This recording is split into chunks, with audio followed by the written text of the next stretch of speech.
Can I be okay? Can you hear me? Okay, there we go. Hello. Hi there. Yeah, my mic was so I changed some stuff in my setup and I think my mic like was unselected from OBS. My cat is hungry, so he's begging for things. So, since I have last streamed, I have changed my whole setup here on my desktop by a bunch. I posted about it in my Discord, which I will get the link for in a second. Here's Freddy. He's chilling. You'll notice the angle is slightly different. So how long will the stream be? I have no idea. Let me say hello to people real quick. MN Wolf, One Love, AAA, like the insurance. No.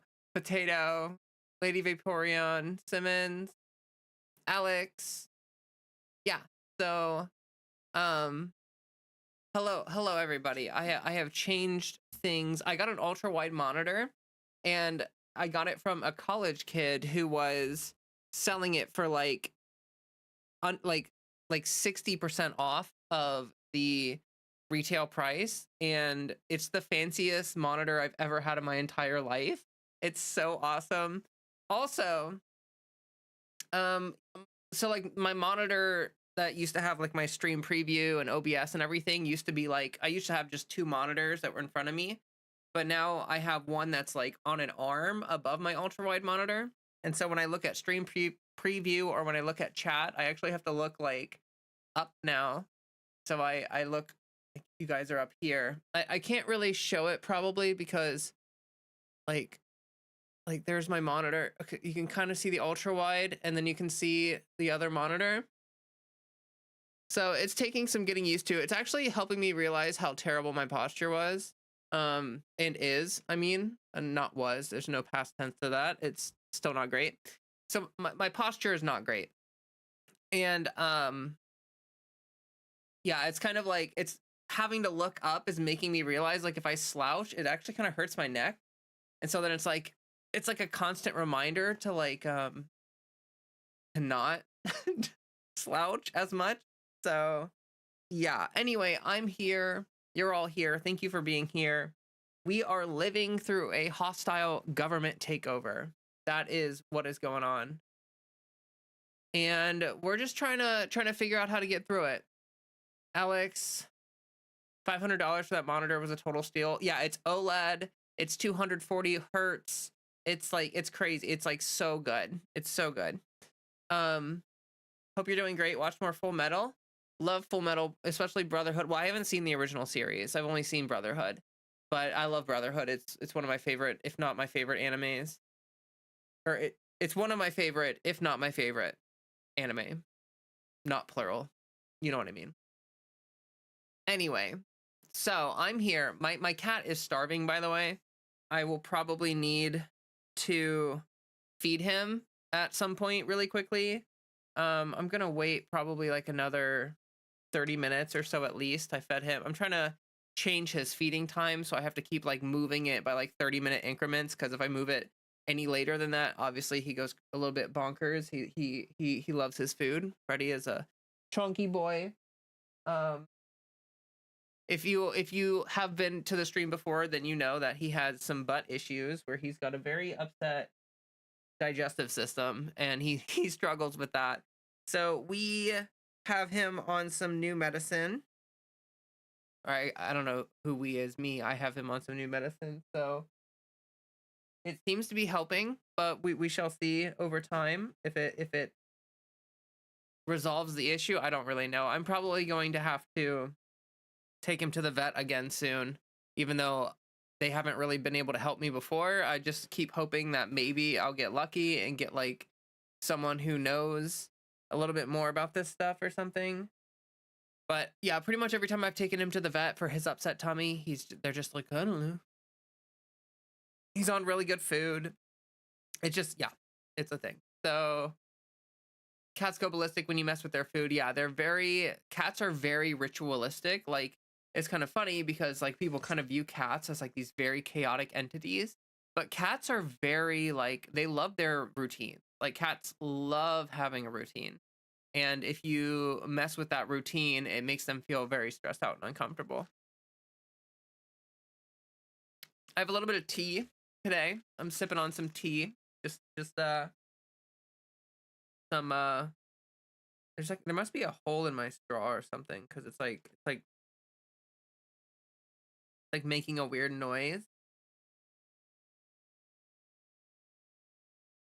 Yeah, there's got to be like a hole in it or something. But yep, you're like a cat. You are like a cat chaos, but with a schedule. Sure. I'm the noob from the Discord who messed up with my post on the off topic. Oh, you're good. You're good.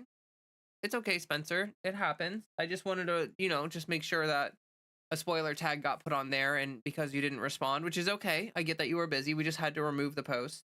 But it's not like a big deal or anything. No one's mad at you or anything. We just got to be careful because when we're sharing content in a public space like that, you never know what kind of you never know where someone is at in their life when they see your post. Like, you don't know how stable they are. You don't know whether they're maybe they're currently spiraling out and they come onto the server to try to find some grounding, some community, and the first thing they see is that post and they have no option to not read it.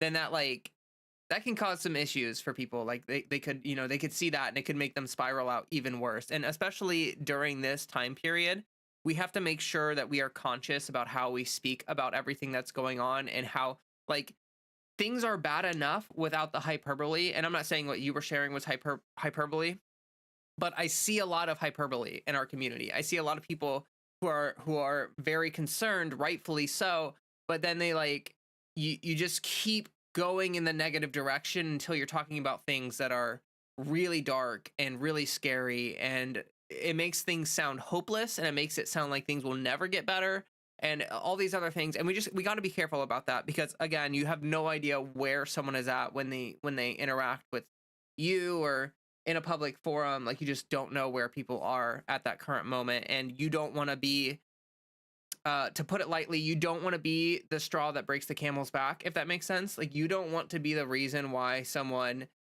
crashes out really badly or spirals out and maybe does something regrettable or something like that, if that makes sense. So that's all I'm going to say about that. Just, we all have to be very, very conscious about how we engage with each other during this time period. And we need to support each other. Obviously, you were trying to share some information, and I appreciate that. We all need to stay informed. We all need to stay up to date with what's going on and be careful. But yeah. Okay, how's chat doing? It's kind of weird, by the way. Like, I'm gonna try to get used to this. I might move chat. Because I keep looking up. I have to look up now to read chat. And it kind of makes it I used to just be able to stare straight ahead and chat was right there. But also I don't know. I feel like I'm actually looking at the camera a little more, because it feels like when I'm looking up at my preview, it's I'm just staring wistfully off into the distance, which is actually not very much like me. Which is I stare at the ground a lot. It's probably like a PTSD thing, but when I walk, I have a tendency to look down. That's definitely something I should talk about in therapy. Anyway, you were at an anti-Trump protest at your state's capital. I'm giving you, I don't know if you can hear it, but I'm clapping for you. Thank you for doing that. That is what we need to be doing with all of the anger, with all the frustration, with all the anxiety. We need to be channeling that as much as possible into political action, into doing something. So whether that's calling your representatives, leaving them voicemails, emailing them, whether that's canvassing or phone banking, getting involved with local community organizations, creating a local community organization, finding support groups, literally whatever you can do to make a positive impact, doing that is important. I heard AOC talk about this recently, and I think that it is very important to consider. A lot of us are paralyzed with fear because it feels like what's happening is so momentous, and so these people have so much power, Musk and Trump and all that stuff. They have given themselves so much power and gorged on they are doing whatever they can, and they're gorging on power right now and overreaching like crazy. It kind of feels like it's really what could any one of us do to stop this or to do anything important? But then you look at how things pan out when people take action anyway. You have, we talked last time about how a judge has blocked the transfer of inmates from male prisons to female, or sorry, from female prisons to male prisons, trans women, like transferring them out of a prison that is safe and into an incredibly unsafe environment. A judge blocked that because of 4 people. There were 4 people who brought lawsuits against the government because of that executive order. And those 4 people have just like won the day for all trans federal inmates. They have, oh my, sorry, my Stanley is, I put like sparkling water in here, and when I open it half the time it like makes a noise, and it like scared me. Anyway, we have to just, you got to keep in mind, like there are people that want to act against what's going on and resist, and those people will find avenues, like they will join in on avenues of resistance wherever, whenever and wherever possible. So if you know, get involved with that kind of stuff, you can make a big difference. You could get more people involved.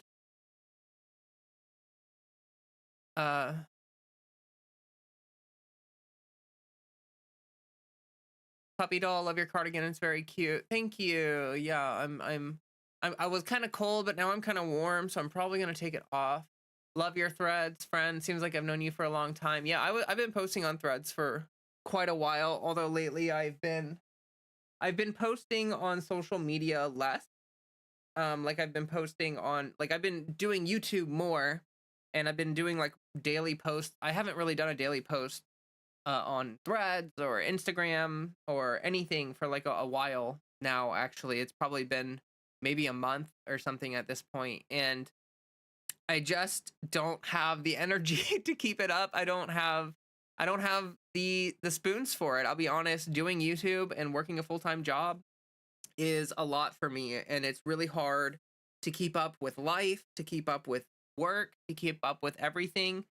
It's really draining, and it's difficult. And so like the posts on thread and all that stuff, I just don't have, unless I'm able to, you know, cut back or quit my full-time job. I can't I can't do much more than the YouTube and stuff. So, as one of the 2 leaders of the cheese cult does not support Trump. That's good to hear. I like stared. Oh, do you mean started coming out as trans right before all of this? It's a lot more like metal now, but getting HRT is impossible. Most of my friends have been like, "Oh, I see what your deal is." Yeah, I mean, it's kind of like a wake up call. I mean, like, you know, a lot of these people prior to the election were like, Trump's not gonna do anything to target trans people. He just wants to fight grocery prices. And now look at all these people. He's done literally nothing for grocery prices. He's gonna make grocery prices worse. And he's also going to dismantle like the Consumer Financial Protection Bureau, the NLRB, like all that stuff is going to get completely dismantled and destroyed because they want to take that money and put it into contracts to SpaceX and other government subsidies for these rich oligarchs. So yeah, that's very fun. It's very great. It's very fun. It's very exciting. And hopefully people, like I am seeing people that are posting on social media and they're like, I regret my vote for Trump. I think genuinely, I mentioned this last time, but the way that the Trump administration is going about everything that they're going about, it's very loud, and they're not even really spinning things well. Like, you know, like they're doing so many bad things that like the Fox News ecosystem cannot spin everything quick enough to like create a narrative that makes everything they're doing sound positive. Like genuinely speaking, there are a lot of things that they are doing where like the Fox News hosts are just like, well, you know, it kind of sucks, but the suffering is inevitable to improve the country. Like they're making those kinds of arguments, and that's just like that really shows how little they have in defense of what's going on. And I think that makes it easy when there's less propaganda being forced into those people's faces about why this stuff is like necessary or important or good. Then they react more to the actual negative stuff that is happening. Now, I was listening to content before I got here, and one thing that was mentioned is that like you would think that being like negatively affected by the Trump administration would hurt your support for for him, but Trump was like one of the worst presidents for farmers ever. Like he did a lot of really bad things to farmers, and they still voted for him like at an incredibly high margin, like in the 2020 election. So that is something to consider, but I think that there might be kind of an issue in America with political literacy, and like most people are not paying attention. They are not involved in what's going on. They don't like their engagement stops at like what they think is happening.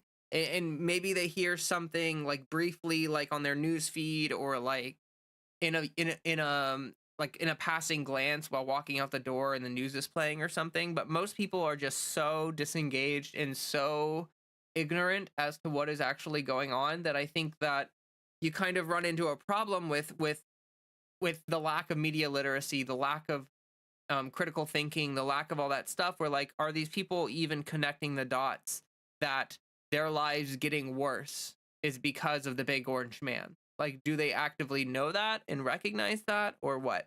Like, you could say, so like with the farmer thing, for instance, you could say like, okay, so farmers were hurt by Trump massively during his first administration, and then he had to actually do a lot of aid and support to I can't remember the exact story, but essentially he ended up hurting farmers so much that he had to take like huge subsidies and just funnel them into farmers to keep them from just like to keep that industry from completely collapsing.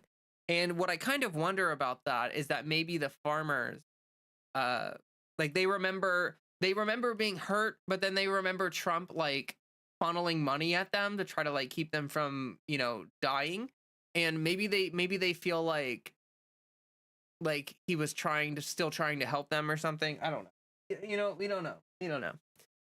I will probably, yeah, Fred is hungry. He's bugging me. So let me see here. You came out as trans to your little D&D friend group. Hey, I hope it went well. Welcome back. It is a lot. Yep. So I got harassed by some cops yesterday. Was afraid of being arrested. Oh, yeah. I'm sorry you were harassed. That's really unfortunate. Hopefully that, didn't end with anything too horrible happening to you, but that's really sad. Ugh. Oh, I'm sorry. I'm so sorry to hear that. First thing you did was renew your passport, and now you're so glad you did. You know what? I before everything happened, I thought that things would be slower moving than this. I'm not gonna lie to anyone. I'm very surprised by the pace and the magnitude at which, and like the rate at which things have degraded, and the rate at which they have implemented some of these things has really surprised me. If anyone watched my video about the executive order that first came out, I encouraged people in the video. I said like, hey, keep trying to get your passports for a little while, because it's going to take them time to implement this stuff. It'll probably be challenged in court. So, you might still have some time to get a passport before everything goes to crap. And I was so wrong. Like, they started withholding documents like immediately after the executive order, and they started doing all that stuff very, very quickly. And so it made me feel bad. But like, so what I did when everything started happening, I had not started anything. Like, I had my legal name change was not done. Nothing was done. And so I had decided like, I want to get my passport, but I want to do my legal name change and get all that done first before I get my passport, because that way I can have, like my legal name on it, and like my chosen name on it and everything. And going through that whole process, I got my legal name change done, and I got pretty much everything done except the passport. Like, I was about to start doing the passport stuff when, it was like almost inauguration day, and I was like, well, I'll probably still have like a month or two at least before things get really draconian. And that was not correct. That was absolutely not correct. So, yeah. It's my fam is all World War II vets, and we do not like Donnie. We got to keep their memories alive. Yeah, I actually saw some really encouraging media from Bill Burr. I don't know if anyone's watched Bill Burr recently, but Bill Burr has become more and more based as time has gone on. It's actually like Bill Burr is starting to become like he's channeling the energy of the comedian that speaks to power, the comedian that um is willing to go against the grain and speak his actual mind rather than just trying to get some chuckles out of whatever cultural war issue is massive at the time. And he has been saying some stuff that is so true. Like he was talking about how we like Trump is like parroting Hitler basically, and parroting all these dictators, and like we set like do people remember what D-Day was for? Do people remember why we lost all of those American soldiers? Like why all of those lives were lost? They were lost in the fight against this exact kind of thing that's happening. And now we're seeing this march into fascism in America, and the people that proclaim that they love our veterans the most are the people who are supporting a movement that is like tantamount to being in the Axis camp for World War II. Like these people are actively rooting um for what would essentially be the Axis power control versus the Allies, which like, I don't know about any of you, but growing up when I was in school, I don't think that the Axis powers were painted in a very good light. So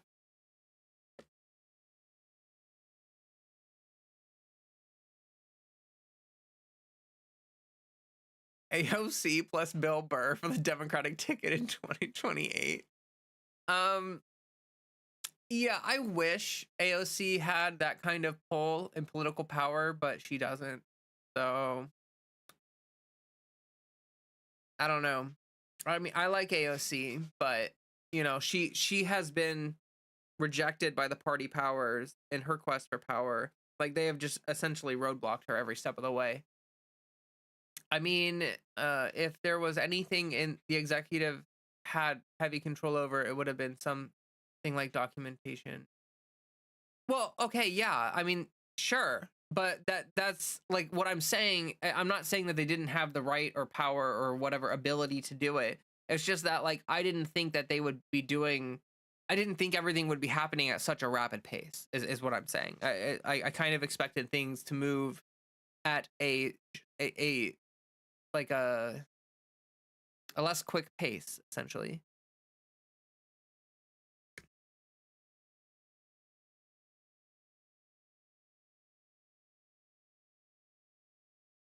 D-Day was also the first fight that the Army Rangers took part in, fought the Axis literally while climbing a cliff. Yeah, like the whole point of D-Day is that it was like it was you know, you are marching into your almost certain inevitable death. Like that is D-Day.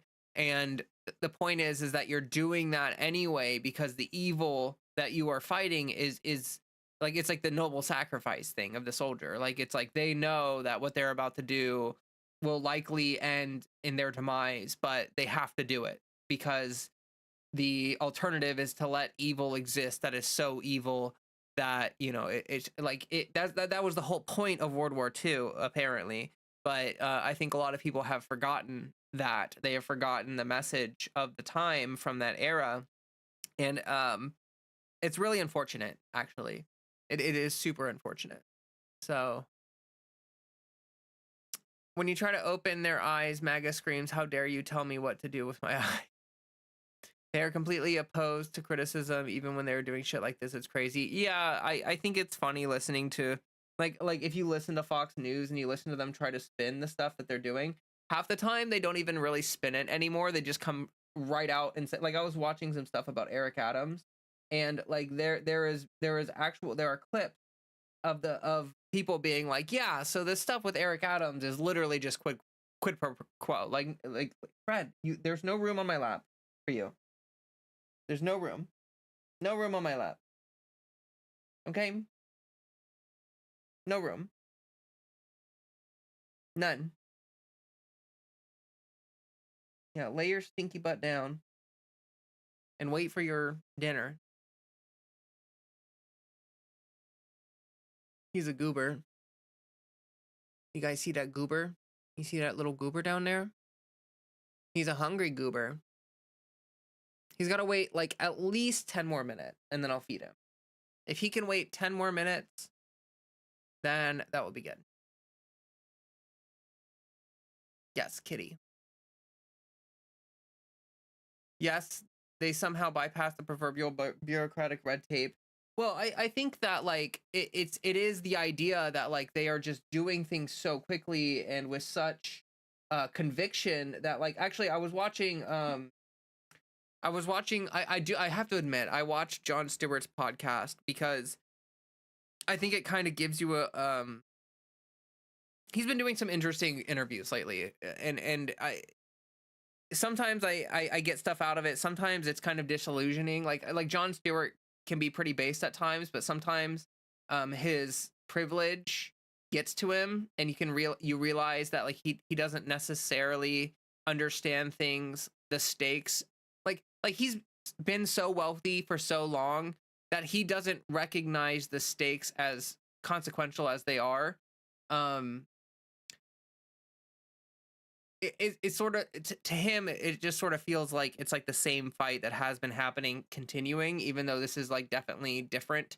The whole Trump and MAGA thing has been different than what was going on prior, with the administrations and the back and forth between the two political parties. Like it is different this time. Like this is different, and whether or not the administration like or whether or not like the checks and balances hold, like whether or not the institutions hold, um that doesn't change the fact that this is not like the typical fight that we have been experiencing over the course of history. But anyway, they were talking so this past week he had Jen Psaki on, and oh gosh, why did I bring this up? Let me see here if I can find bypass the oh yeah, so they were talking about the fact that like so they were talking about the Affordable Care Act. This is something that I've noticed Jon Stewart ask pretty much. Like he asked Hakeem Jeffries about this, he asked Jen Psaki about this, so he seems curious as to like to use the Affordable Care Act as like an example of the failings of the Democratic Party, because every time he brings it up, whoever the Democratic representative is, they're like, well, that was amazing, the Affordable Care Act saved lives and gave tens of millions of people insurance and blah, blah, blah, blah, blah. And like they go on and on about how awesome the Affordable Care Act is. But then Jon Stewart always counters them with like, okay, but isn't it just a giant insurance handout? Like, isn't the Affordable Care Act literally just a subsidy to the insurance companies? And like, doesn't it just not go far enough to actually address the root issue? Like, doesn't it just basically ignore the root issue entirely? It's basically a band-aid issue.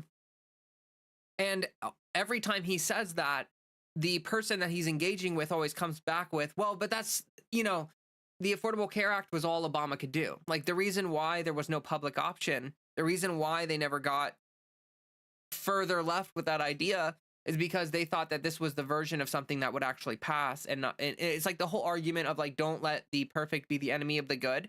But if you are on the conservative side, and Jon Stewart made this point, they've been trying to outlaw abortion for like forever. Like this has been a goal of the Republican Party, the Conservative Party, for an incredibly long time. And look what they did. They lied and abused power, and they forced they got the Supreme Court on lockdown because they knew that that was an avenue of power that they could abuse to get their crazy agenda done. And the Democrats just don't have that sauce. Like they don't have the ability or the fight or the drive or the conviction or whatever craziness it is that's coming from the Republicans. Like they don't have the wherewithal to use stuff like they don't dream big enough. Like if all the Democrats together were like, Medicare is a right, or not Medicare, Jesus, medical care is a right, and every citizen should have, government subsidized medical care, like insurance. Like it should just be, there should be a public option. It should just be Medicare, Medicaid. You know what I mean? Medical care for everybody. Yes, I can never remember which Medicare and Medicaid, which one's which, because one's for old people, one's for poor people. I can never remember which one's which. Anyway, the point is, they don't have the conviction or the drive or the gusto or the fight or the passion. If they all unified behind that being something important to do, they would find a way to get it done. Like they could abuse power, they could do it, but if they were actually doing that for the good of people, then it would be a good thing. It would be like getting rid of it's just like if you look at like the New Deal and stuff like happened during that time period, if you look at like any time anything good has ever happened, there is always a large opposition of people or a large coalition of people that are like, that's impossible. You'll never get that done. Like you'll never get rid of segregation. You'll never get rid of slavery. You'll never, you'll never get marriage equality. You'll never get any of this stuff. If everyone is always thinking like that, then you will never get any of that stuff. If that is what you are resigned to, then you're resigned to it, and you will never aspire to take action towards a better goal, because you don't have any better goals. You're just like, oh well, oh no, here we are, we're stuck in this thing, we're doing this thing, and that's it. And it is what it is, and it's just like it's frustrating. It's extremely frustrating. So I think Democratic leadership needs a fundamental like they need to shift the way that they view politics, because like I think they're trying too hard to be like, they're not digging into like the narrativization. Like if you got some of these independent YouTubers, I know this is a weird thought, but like let's say that you had people like Sam Cedar or Kyle Kalinske or any of these people. Like if you listen to their videos, the fight, the drive, the passion, everything is there. Like it is very clear how much they care about everything that's going on and everything that's happening. And if we had them like in a position of power, they would be more appropriate and successful advocates for actual change, because they would advocate for that change and they have a powerful narrative. Like they are able to paint the opposition as evil because they are evil and the things they are doing are evil. And for some reason, the Democratic Party is up against literally Hitler, and they just have no response. Like they have nothing. There's no gas in the tank. And that's definitely lobbyist corruption. That's definitely corporate interest meddling, and they are fat off of capitalism, so they just don't care, because to them the stakes aren't real. And that's why the only people that actually care are people that have some connection to real people, like yeah, like AOC and Bernie and stuff. Like they have connection to people. Like they actually care about people, not just lobbyist opinions and all that stuff. So they actually have this like, this authentic drive to do something good for people, which is unfortunately not very common. Yeah. So anyway, let me see what chat is saying. I'm always glad to see a cat in the background. Yeah, Freddy's a good boy. Have they even made a law yet? So they signed, I'm pretty sure they signed the Lake and Riley Act, which I'll be totally honest with you, I haven't even fully looked into what it does. As far as I'm aware, what it does is crack down on people that are undocumented that commit crimes. Like, I think so, is what it was. So, we also need a proper resistance movement. I worry that we're not going to get it together. We've been fat, dumb, and happy for too long. I don't even know if we're fat, dumb, and happy. I think most people are just busy, stressed, overwhelmed. Like I think most people are just like the system has put us into a constant state of fight or flight. And I think a lot of people are burned out and exhausted and worn out. Like I think most people are resigned to nihilistic tendencies and doomerism. Like most of the discourse that I see online is like, not, oh, we got this, we got to fight, we got to stand up, we got to protest, we got to band together, we got to organize. I'm not seeing that. Like the majority thing that I'm seeing from people online is like, how fucked are we? Like, how screwed are we? Is it on a scale of 1 to 10? How absolutely screwed are we?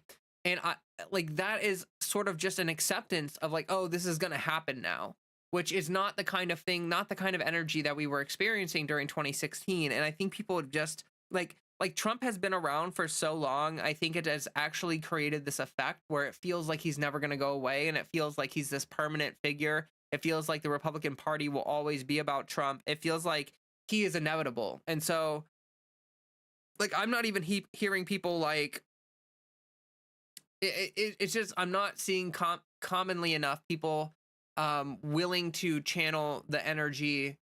And who do you follow for news info that's detailed and true? I don't follow any specific like one news source. I get a lay of the land. So like I use Ground News, for example, and they are a news aggregator. So they give you a bunch of different, like they'll give you a story that's happening, and then it'll show you how it's being reported on by different sources. And I use that to get an idea of like, okay, what is the left saying? What is the right saying? What's going on? Like, what are these various, how are people spinning each various news story? What is actually true? Okay. Fred, there's no room on my lap, buddy. I have a kneeling chair, and he seems to be completely unable to understand that there's no room on my lap.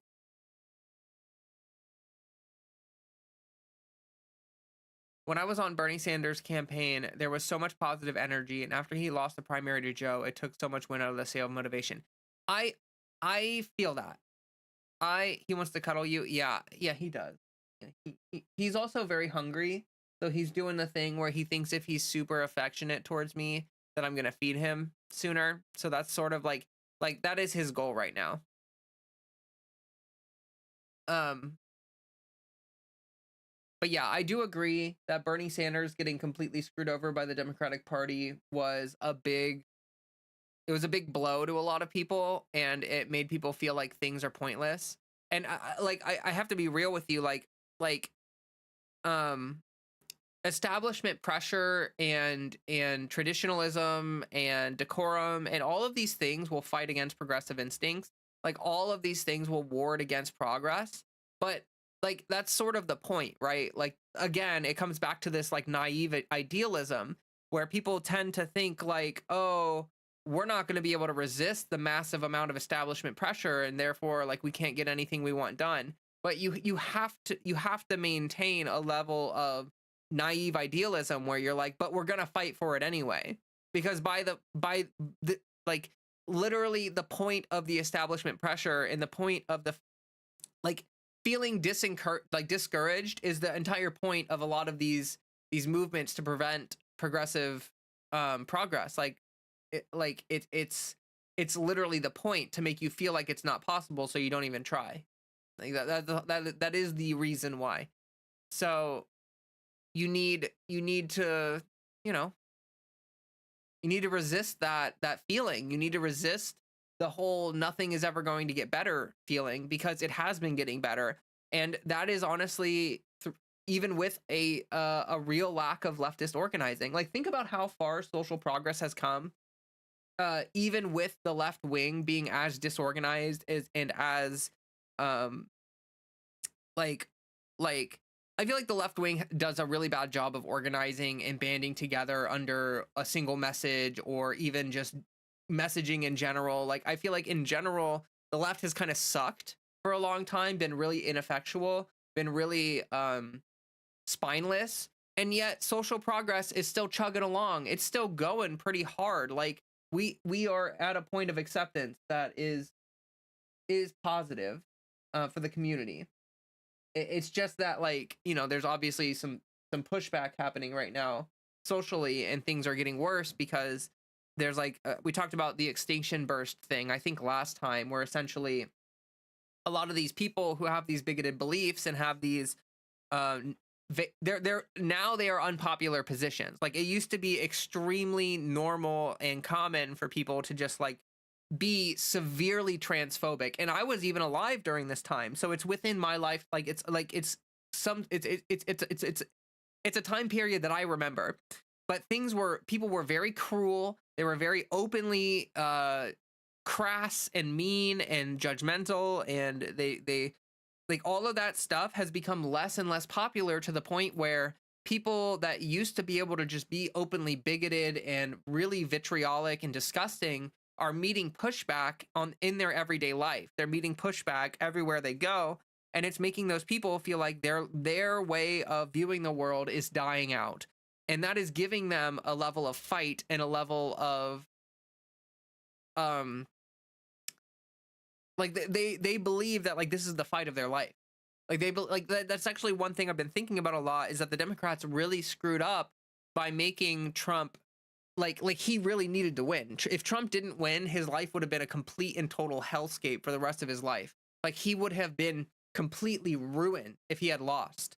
And the fact that he won, it like saved his life. Like same thing if you look at Elon Musk, he had like what 32 investigations into him before Trump won the election by these various agencies that he is now dismantling. Like they were literally like there's a clip of Musk saying, if we lose this, it's over for me. Like I'm absolutely screwed.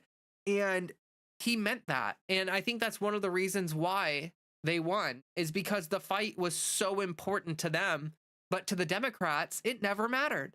It never mattered to Chuck Schumer or Hakeem Jeffries or any of these people if they lost.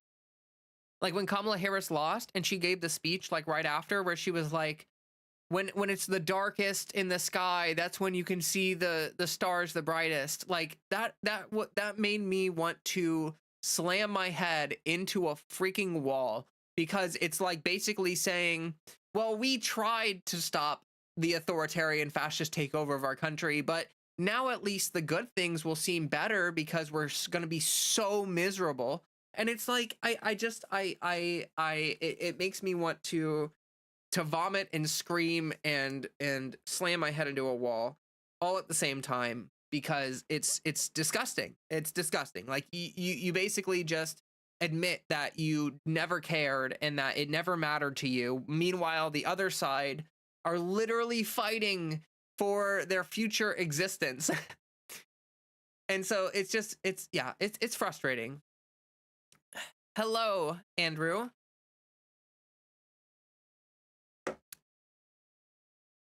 The Elon Trump fallout is going to be spectacular when it happens. It will happen eventually. Did you guys see the clips of Musk's kid? Essentially, like he brought his kid to that press conference, and Musk's child was literally like, "You're not the like looking at Trump was like, "You're not the president. Go away." And like he even said something like, he's like, "I want you to shut up." Like did anyone else see that? Did anyone else see those clips? So funny. Like literally, like Musk has zero friends. Elon Musk has zero real life friends, and he tells literally everything to this child, and he has no idea that this child is a child. Like this kid has no idea, like he doesn't understand how parroting a parent works. He doesn't understand any of that. And this child is literally parroting his dad to the president of the United States live on camera. And it's just like, it's so funny. Like the sad part is that is definitely like, if it were anyone else and that thing happened, Trump would immediately decapitate them live. Like he would immediately, like his mouth would grow 100 times in size and he would consume them. Like he would just rip their head off. Like if it was anyone else, that's what would have happened. But he is so subservient to Musk that he just like sat there. And I wonder, like, I honestly wondered, like, is he so dementia riddled that like, is he so dementia brain that he didn't even realize what the kid said to him? Like, was he just sitting there in like a fugue state, like sundowning actively, while this child of the richest man on earth was like, "You're not the president. My daddy's the president." Like, yeah, so like the Democrats really need to lean on to this President Musk thing. Like I think that will do a lot to further the acceleration of the Trump Musk critical mass, where like their egos completely collide and it turns into this thing.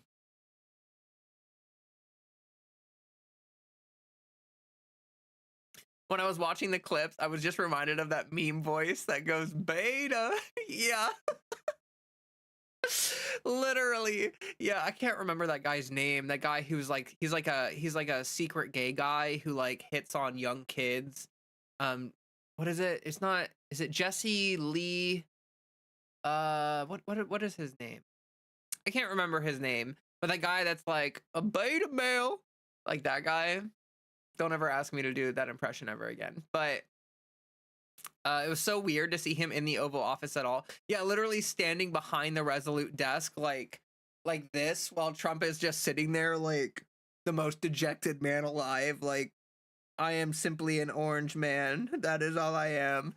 Like he just looked like he Jesse Lee Peterson. Okay, yeah, that was that guy's name. Hello Ziggy. Hello Zennies. The Dems have a little bit, but honestly, that's most on Twitter, so it's not like that's reaching a public law. Yeah, like Twitter is like a dead. It's dead. Like they have murdered it. The Democrats need to, you know, use other platforms like Blue Sky and Threads, and they need to quickly adapt to the fact that mainstream media is dead. Like this is one of the only encouraging things that's happening right now is that like MSNBC and CNN, they're literally dying. Like they are actually just dying right now. And I hope to see more leftists coming onto the independent media space and helping us grow our platform so that we can have more of a voice to engage with. Like, one thing I've noticed is when people start to get to the size of like Brian Tyler Cohen or like some of these other really large channels, like they actually get like they get time with the position of like they get time with people. Like I think Brian Tyler Cohen like literally interviewed Joe Biden. Am I remembering that correctly? Like literally sat in a room and interviewed him. And now I don't think that he's necessarily the most progressive advocate or whatever. It's just important for like independent media to get into the halls of power and to like be able to directly interface with like representatives and, you know, elected officials, because that will help carry our voices forward in a way where mainstream media, it's like the opposite direction, or like the positions of power tell the mainstream media how to spin things and then they follow through. Like that is, you know, how mainstream media works versus independent media, where it's like from the bottom up, where we like I am getting I'm telling you my real opinions, but I'm also congregating, like I'm getting, you know, you're all engaging on the streams and you're all like, you know, chatting with me and all of that wonderful stuff, and that is helping me aggregate the opinion of the people that are in my community. Happy to see you live. I've been consuming a lot of your content alongside Aaron's. It's helping my doomer brain not get so get so overwhelmed and digest info more easily. Thanks. You're welcome. I'm happy that it's helpful. I'm gonna try to have a video out. Wednesday is when I'm hoping to have my next video out. I will probably make my video. I'm probably going to talk about the Dems. I'm going to talk about how ineffectual the Dems are, and essentially the call to action in the video is going to be for you all to like rage against your elected leadership, to like show them how angry you are and show them how much more they need to be doing, because quite simply put, if the resistance is unable to get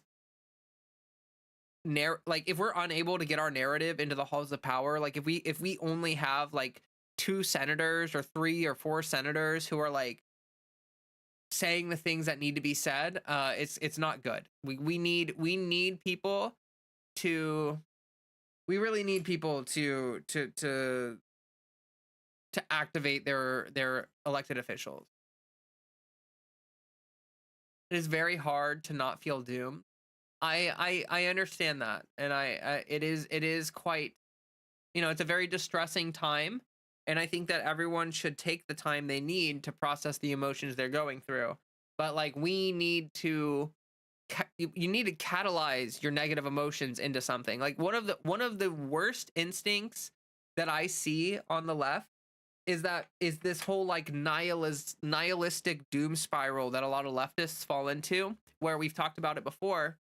Essentially, people arrive to the conclusion that none of the stuff that we want to happen will ever happen. Like, people will say things like, we will never get um insurance as a right, like, or not insurance, medical care as a right. We will never achieve that. And so, we're just raging against the machine. We're just despite all our rage, we're still just rats in a cage. You know what? Like, that is what people are saying. And that kind of mindset leads to a level of complacency which is exactly what the rich people want.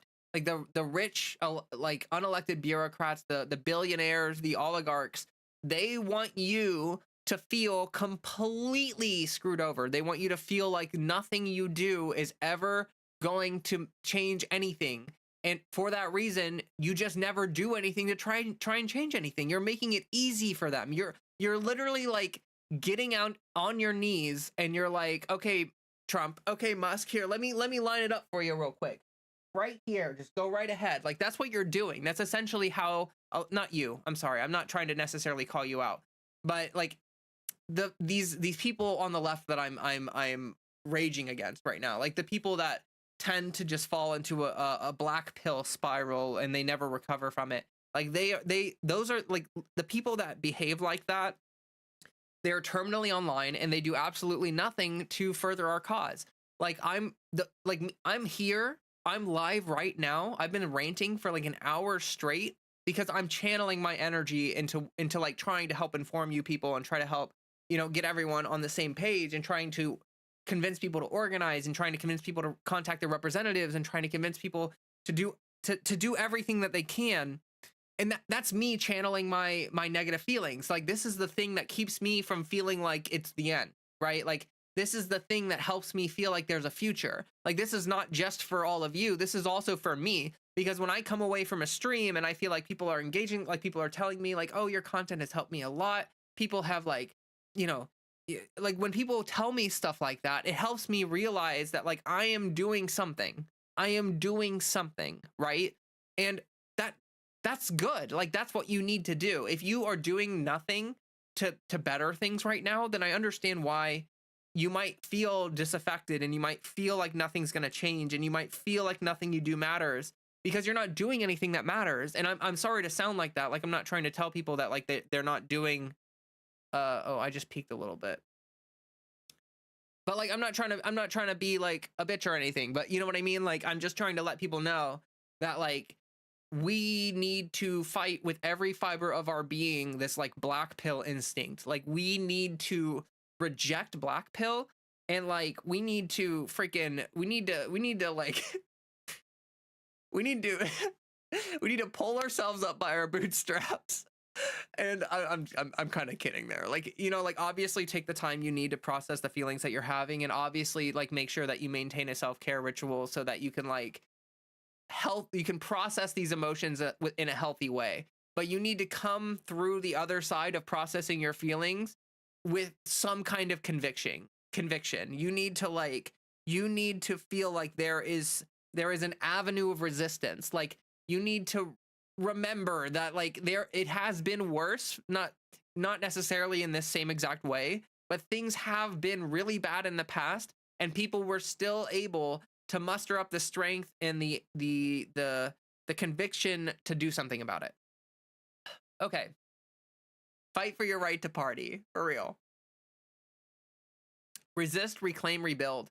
That's actually like a pretty good, like, I'm not gonna lie, that's a pretty good slogan for a resistance movement. Resist, reclaim, rebuild. Because like, we are at the point where like they are burning everything to the ground. Like, we are going to, if we get the government back, if the left receives the government, control of the government ever again, then we will receive it in an incredibly dismantled state. Like, the things that we will have a lot of rebuilding to do, and we will have to undo a lot of really horrible stuff. It's going to take a long time to undo the damage that is being done, unless we have like some kind of like FDR level president, which is able to like we really need someone on the Democratic side who has the kind of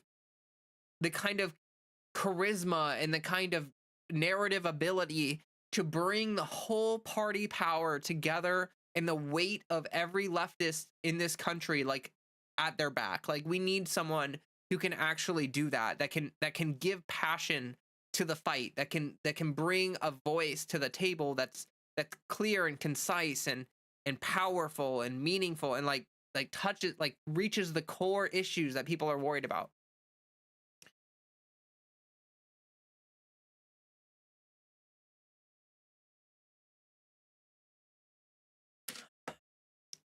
I am like jazzed off of caffeine.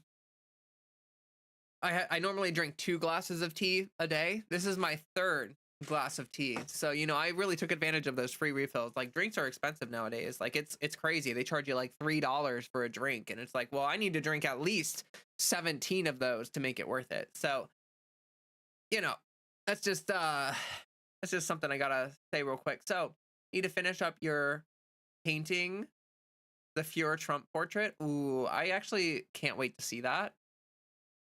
With your consent, I would proudly use that as a thumbnail in the future. Um,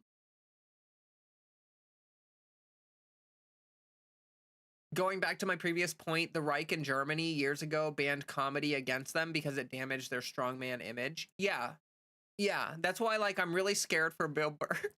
I'm honestly like terrified that something horrible is gonna happen to Bill Burr. Like he's actually speaking so much truth to power that like it's like sheesh. May I plug the Minecraft server? Yeah, we should plug the Discord server in general because that's like a good through line for that. Do you mind grabbing the Linktree link and I'll pin it real quick? But I did want to take a second to say if you like the stream, please like the stream. Please comment or whatever or chat for engagement. Hit the subscribe button. That would help me out a bunch. And then we have a Discord, and I just pinned the link tree. It's up there in the chat. It's pinned. And so if you want to join a Discord where we have lots of people who are chatting and in there and doing all that great stuff, we also just started a Minecraft server. It is a small little Minecraft server, and it's a community server. Actually, the spawn zone is so adorable. Like it's very precious and cute and beautiful. And if you're looking for community, if you are looking for people to talk to in these dark times, then I recommend joining the Discord. I know a lot of people in there have felt like it's helped them get through these dark times. We have like a news feed that we try to keep updated on the biggest news stories in there. We have a channel to talk about like political ongoings and what's going on, like a channel to share political media that you come across, a channel for the Minecraft server, for all sorts of stuff, off topic stuff. Like you can talk about anime, you can share your arts and crafts, you can share your pictures of your cute pets. Yeah, so you can go on Minecraft but not Discord. I don't know how you would do that. I think you need to be in the Discord to join the Minecraft server because I think that is important. Like you have to get whitelisted. And unless Sora I don't think we want to whitelist people without them being in the server. I'm gonna be totally honest with you. We need people to be like verified users. Like I don't want trolls getting in or whatever. And so like people in the Discord, it helps us verify that people are like not trolls before we give them access to the Discord or to the Minecraft server. You are really doing a lot and it's impressive. Thank you. Well, like it's not all just me though. Like for real, like Sora in chat right now, Sora is the one who does the news feed stuff in my Discord. Like she's the one who's actively posting all this news every day, and then also is the person who set up the Minecraft server. So like my mods in the Discord, they do a lot of work making sure that the Discord remains like a positive environment, making sure that people are engaging properly, like things are appropriate and everything. Like there's a lot of work that goes into it on the back end, and it's not all me. Like there are people who volunteer their time every day to try to contribute to this community. So I do want to give a shout out, to everybody that does that, because it's, without all that without all that, then I can't. I work like a full-time job and everything, and I'm just like I'm not able to do all this on my own. I wish I could like posted the latest work in progress in political media. Oh, okay. I will check that out. Do you mind if I show it on stream? Joining the Discord now? Awesome. Well, thank you. Never really got into Minecraft. I played it like I remember playing Minecraft like 8 years ago, but it's definitely changed since I last played it. And yeah, so let me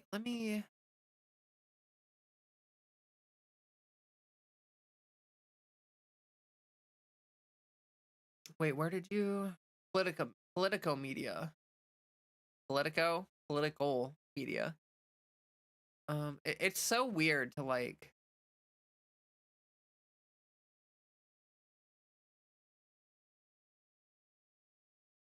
geez. I actually don't know if I can show specifically that one because I don't know if like there's a symbol in the background that might be like banned on YouTube that if I show it might be problematic. But that's really good. You're very talented. Like honestly, very talented. A lot of my rage has been aimed at dehumanizing and mocking MAGA leaders as much as possible. It's shown by depressing. Yeah, I mean, I think that's important too. Like, I think it's important to do that as well. You'll build stuff for the community. You enjoy building cities and villages that have a cool feel. Nice.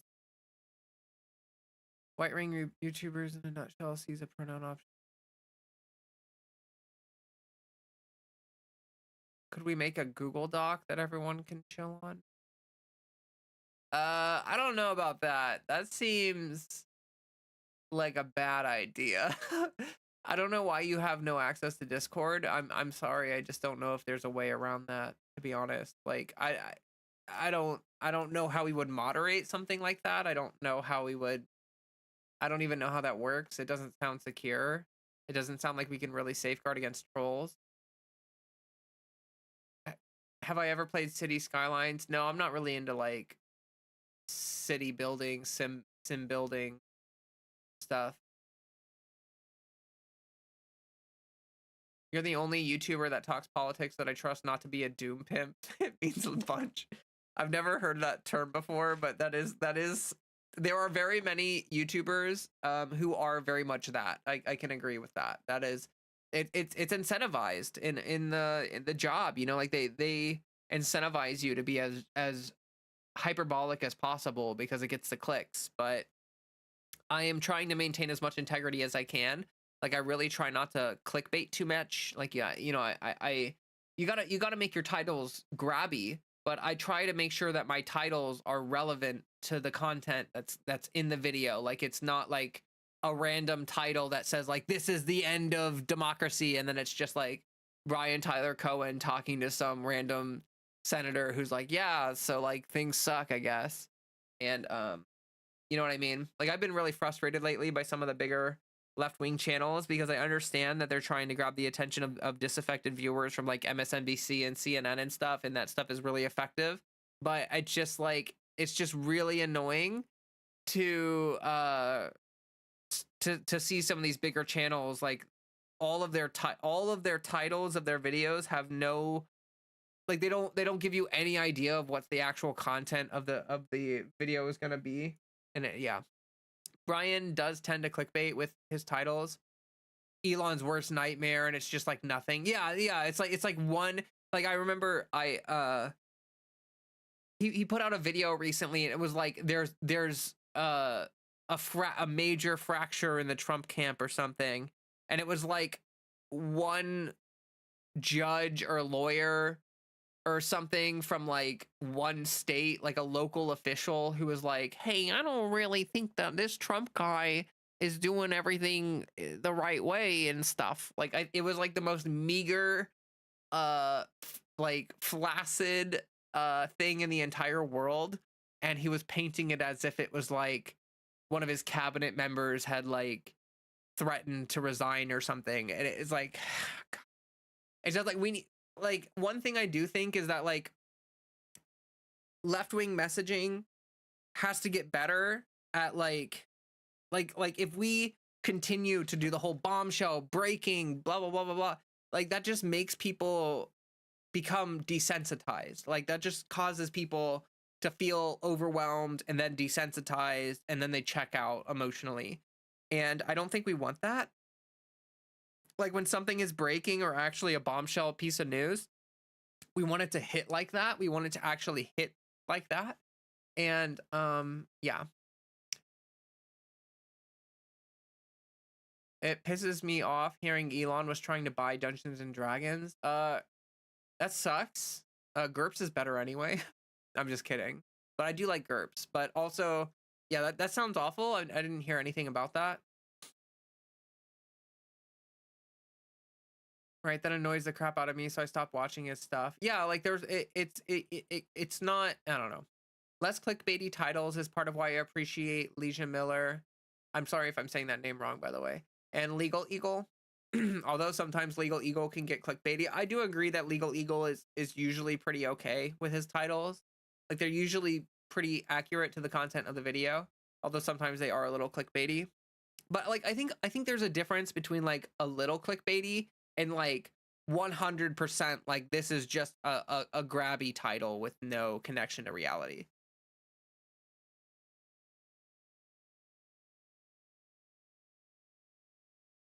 Hello, Raven. Elon wants to make a game studio because he thinks all games are woke now. Oh my god. If he made a game, it would be like the worst game that has ever existed. And like if anyone has ever engaged with right-wing media, like the stuff that they produce is horrible. It's so bad. It's terrible. And if they were to try to do like a video game, it would be like the most, it would be like some, it would just be a crypto scam. Like that's what it would be. It would literally just be like some form of crypto scam. He also wants to use AI for it. Yeah, Grok can get to work on that. I do like the Humanist Report. I think a Humanist Report is amazing. It's a really good channel. GURPS is okay. You never played at my table, then you would have a change of heart. I mean, I've played some really fun D&D campaigns. I just find GURPS to be like really immersive because it can be like, it doesn't have to be like D&D is a very specific setting. Like, you know, there's very specific settings, and you can come up with your own custom setting and your own custom enemies and stuff. But like, it's just like, I don't know. D&D is set up to be played with the very specific rule sets that it has, and it doesn't really cater to like a science fiction campaign or like anything like that. So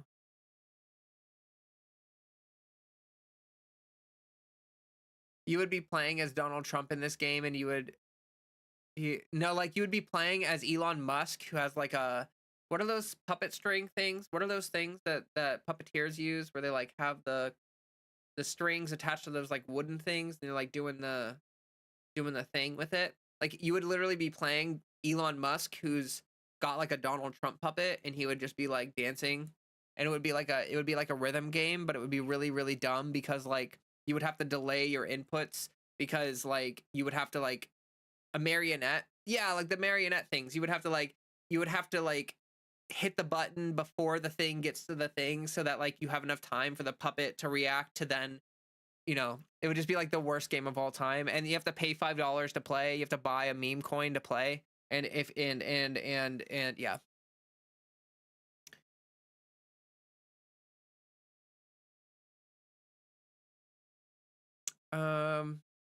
I've always wanted to play D&D, but the only people I have to play it with insist on inserting Christianity into the narrative. Ew. Ew. Ew. Like, no, I'm not like, what the, how does that even make sense? That doesn't make any sense. I don't understand. I don't understand how that's even a thing. Kitty has to eat. Is he sleeping? Oh yeah, that's right. Yeah, he got kind of annoyed. He was trying to to beg me for like a while, and he gave up. So I guess now would be a good time to feed him. Isn't that right, buddy? You ready for food? You know, you a hungry boy. Okay, let me feed Freddy real quick. Oh my God.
I just bonked his head.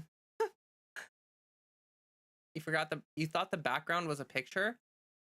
No, this is my office. Like this is where I play video games, this is where I hang out. Like if I'm not in my room, this is my space.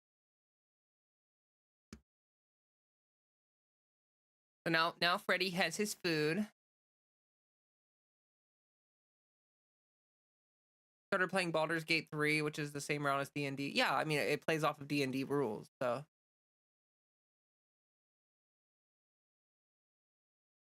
Oh, their character is a paladin, and they're but like that doesn't even. But like there are like I don't know, like Christianity is like monotheism, and like D&D is like polytheism. So like, how does that make any like? How do you square that circle? I guess you don't, but like, you know.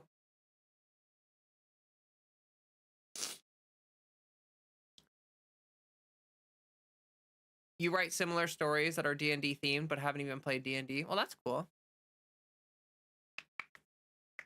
The Shemag is always on the same spot. Yeah, I thought about like I never wear it out because I just like have it there. I feel like it gets viewed a little more in the background of my content than it would if I wore it out. I guess I should buy another one to wear out. But yeah, it's there. There.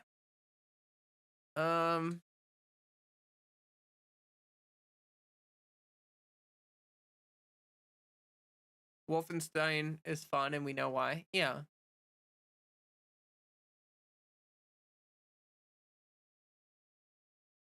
And they're home. Okay, I don't want to. I'm getting brain rotted by hearing about this Christianity, this D&D Christian campaign that's like hurting my brain. Has anyone seen the ridiculous woke games list of nearly every good game in the last 24 years is on it? No, I haven't seen that at all. That sounds so funny. Yeah, follow the woke game list so that you can see the best games ever.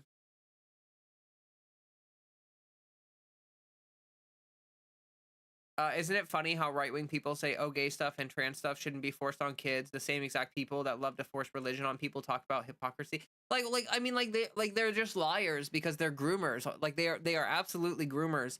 Like, did you hear about that one dude? I can't remember his name. He's like a super idiotic Republican, and he basically gave a speech where he was like, I love omelets. I love omelets so much that I love omelets more than sex.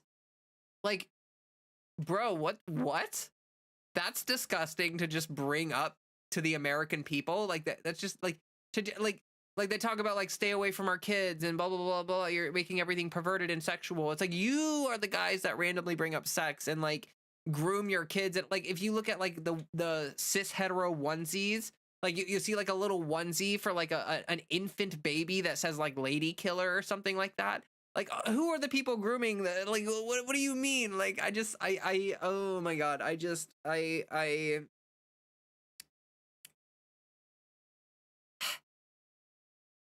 you did see that one? Yeah. Like they don't even. You gotta try one of these omelets. Well, they're gonna be like $700. It's gonna be a $700 omelet under Trump economy. Partially because of bird flu, but also partially because he's gonna destroy the economy. No kink shaming. This guy really likes eggs. I mean, yeah, but like, gosh, that's so. Every accusation is a confession. Yeah, like these people, um, they do a lot of grooming, and they just wanna blame the queer community on for anything that you know.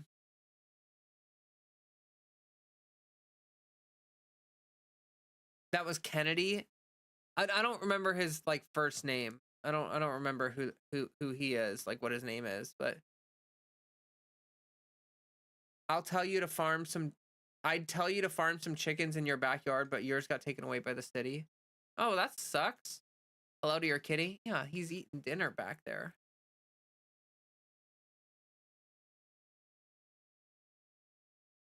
I don't like omelets. Am I going to the omelet love conversion camp? No, they don't like they're too stupid to pull something like that off. They throw stones from glass houses. True. I used to be an egg myself. Yeah, like secretly he was talking about like when he said you have to break some eggs, he was talking about converting more people to the to trans people. He's talking about um secretly funding the I don't know where I'm going with this. It doesn't matter. Uh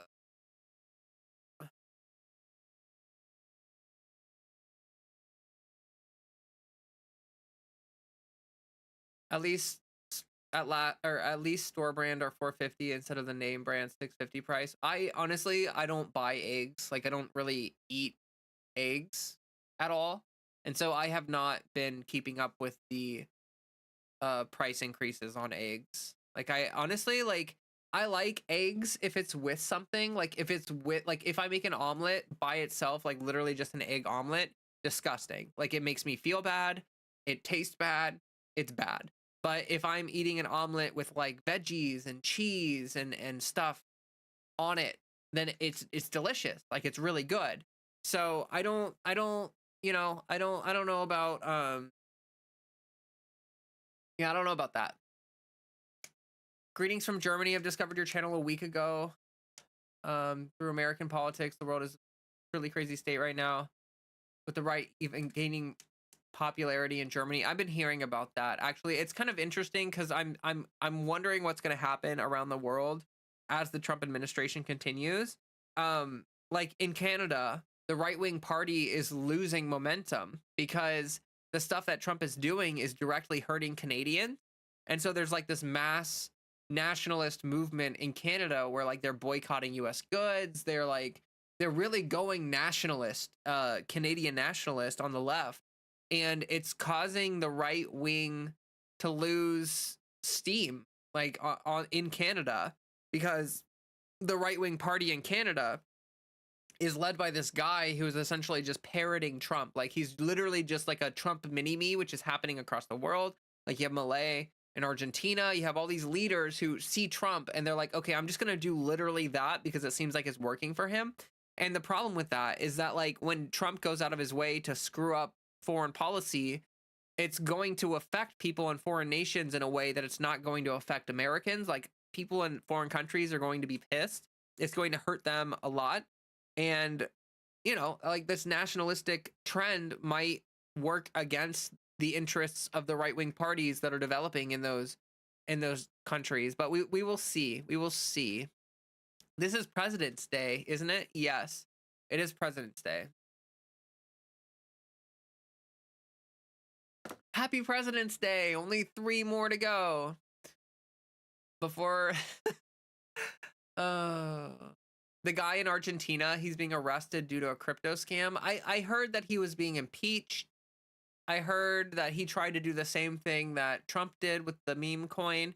And it honestly goes to show how little accountability there is in America, because like like like for instance, the was that South Korean president who tried to do, like, essentially tried to do a military coup, and he got impeached and arrested, where and like all these other people try to do things that Trump is also trying to do, and like they all get arrested and or impeached or whatever, and there's just absolutely zero consequence for Trump. Like Trump uh did a meme coin rug pull like right before he got elected, where essentially he got his base to invest like millions, if not billions of dollars into this meme coin. And then they did like a pump and dump scheme where they just all of the rich people who started the meme coin sold the second that the stock went up high enough, and they cashed out and left everyone with nothing. So but literally zero accountability for that. Like, I wonder how many people in his base actually understand how robbed they were. Like I wonder how people on the right are feeling about the meme coin rug pull, because like it kind of seems like such a blatant example of like he's literally stealing your money. I wonder if people just view it as like a campaign contribution. I wonder if they view it as like how is that being viewed by the right wing? How do you think MAGA will react when Trump croaks or gets too ill to function? So this is a really good question, and this is something that I've been thinking about a lot, obviously, because he's in power right now, and like every day that he's in power, he's causing significant damage to our country. If Trump were to become too ill or addled or simply pass away in office or something like that, even if he wasn't in office. So Trump is the figurehead of the Republican Party, and Trump is going to maintain this death grip on the Republican Party until his dying day. He will literally, like, one day he will. I'm convinced that Trump will not have his decline will be incredibly fast. Like, we've been seeing Trump's mental decline if you pay attention at all. If you look at 2016 Trump versus Trump, like during the campaign, the 2024 campaign, if you look at that, dude is like cooked. His brain is absolutely cooked. And it's happening very quickly. It's getting worse quickly. It's not getting better, it's getting worse. And it's going to very quickly hit the point that Biden was at and then go even past it. And if it hasn't already, like, honestly, he might already be as dementia brained as Biden was leaving office. But essentially the point, because like if you listen to the like he keeps having these press conferences where he's like taking questions from the reporters, and the reporters keep asking him questions, and he's like so confused. He like they'll ask him a question about tariffs, and he's like, what? Like, what? Like, so, but anyway, Trump, the specific way in which Trump is leading the Republican Party, it's like this, it's actually very interesting. So I read this book called The Black Swan, and is written by this like Nobel Prize winning economist guy. And essentially what he talks about is that when you try to create a stable system, what ends up happening is the system can reach a point where like it's extremely stable, but it's always susceptible to what is called a black swan event, where it's like it's a really uncommon event, something completely random that just absolutely disrupts the stability at its core. So like the reason why it's called a black swan event is because everyone used to think that all swans were white. That used to be the common knowledge, is that, you know, swans are white, all swans are white. That is an immutable truth. And then they found a black swan, and it became this big thing where it's like, oh, this thing that we thought was certain and stable and true is actually not true or stable or anything like that. And so essentially what happens, like if you create a system that tries to be as stable as possible, it is incredibly vulnerable, if not more vulnerable, to extreme chaos and randomness, more so than a system that is reactive to chaos and stuff. So like a good example of this, one example that I think really paints a good picture of this is you have two kinds of jobs. You have like a salary job, and then you have like a server, bartender, like work for tips kind of job, right? So first of all, we're gonna go to the salary job. If you have a salary job, you make like very consistent money, probably good money. You get benefits, you get all of this stuff, and it's supposed to be an incredibly stable system. Like you're supposed to be able to work at your salary job until you retire, right? Like that's the whole point is you get a 401k, you stay there for 20 or 30 years, you retire, you're happy, you had a career, it was successful or whatever. Like that's the entire point. But the problem with salary jobs is that if something happens to the company and they go belly up, or if something happens where economic crash hits, suddenly you could lose your entire job and you go from making 40, 50, 70, $100,000 a year to making $0 a year. So you go from making like really good consistent money to making literally no money. So the black swan event that happens there is that like you go from a job that will last the rest of your life to literally no job at all. And this is actually one thing that causes people to go into to become homeless over the course, or unhoused over the course of time, is because people enter these jobs and they don't really have a backup plan. They think like, this is my job, this is what I'm going to do forever, and then they lose that job and suddenly they have a house, a mortgage, they got a car payment, they got all this stuff, and they can't afford any of it, and they very quickly eat through their savings, and then they're out of a home, they're out of anything, and they're just like on the streets. Now let's compare that to someone who does tip work, who does like serving or bartending or something like that. Now, I'm not going to say that you make really good money doing that. You make okay money. Like there's a lot of servers that make, 40, 50, 60, $70,000 a year. Depends on where you live. Depends on the market you're in. It depends on a lot of things. But the point is that kind of job is reactive to chaos and randomness. Like you as a bartender, you may make, $200 one night. You might make $30 another night. You might make $400 one night, and then you might make $0 the next night. Like there is this level of randomness that happens where like you're not making a consistent amount of money. You're not making like it goes up and down. There's all these factors of randomness that are allowed into the system.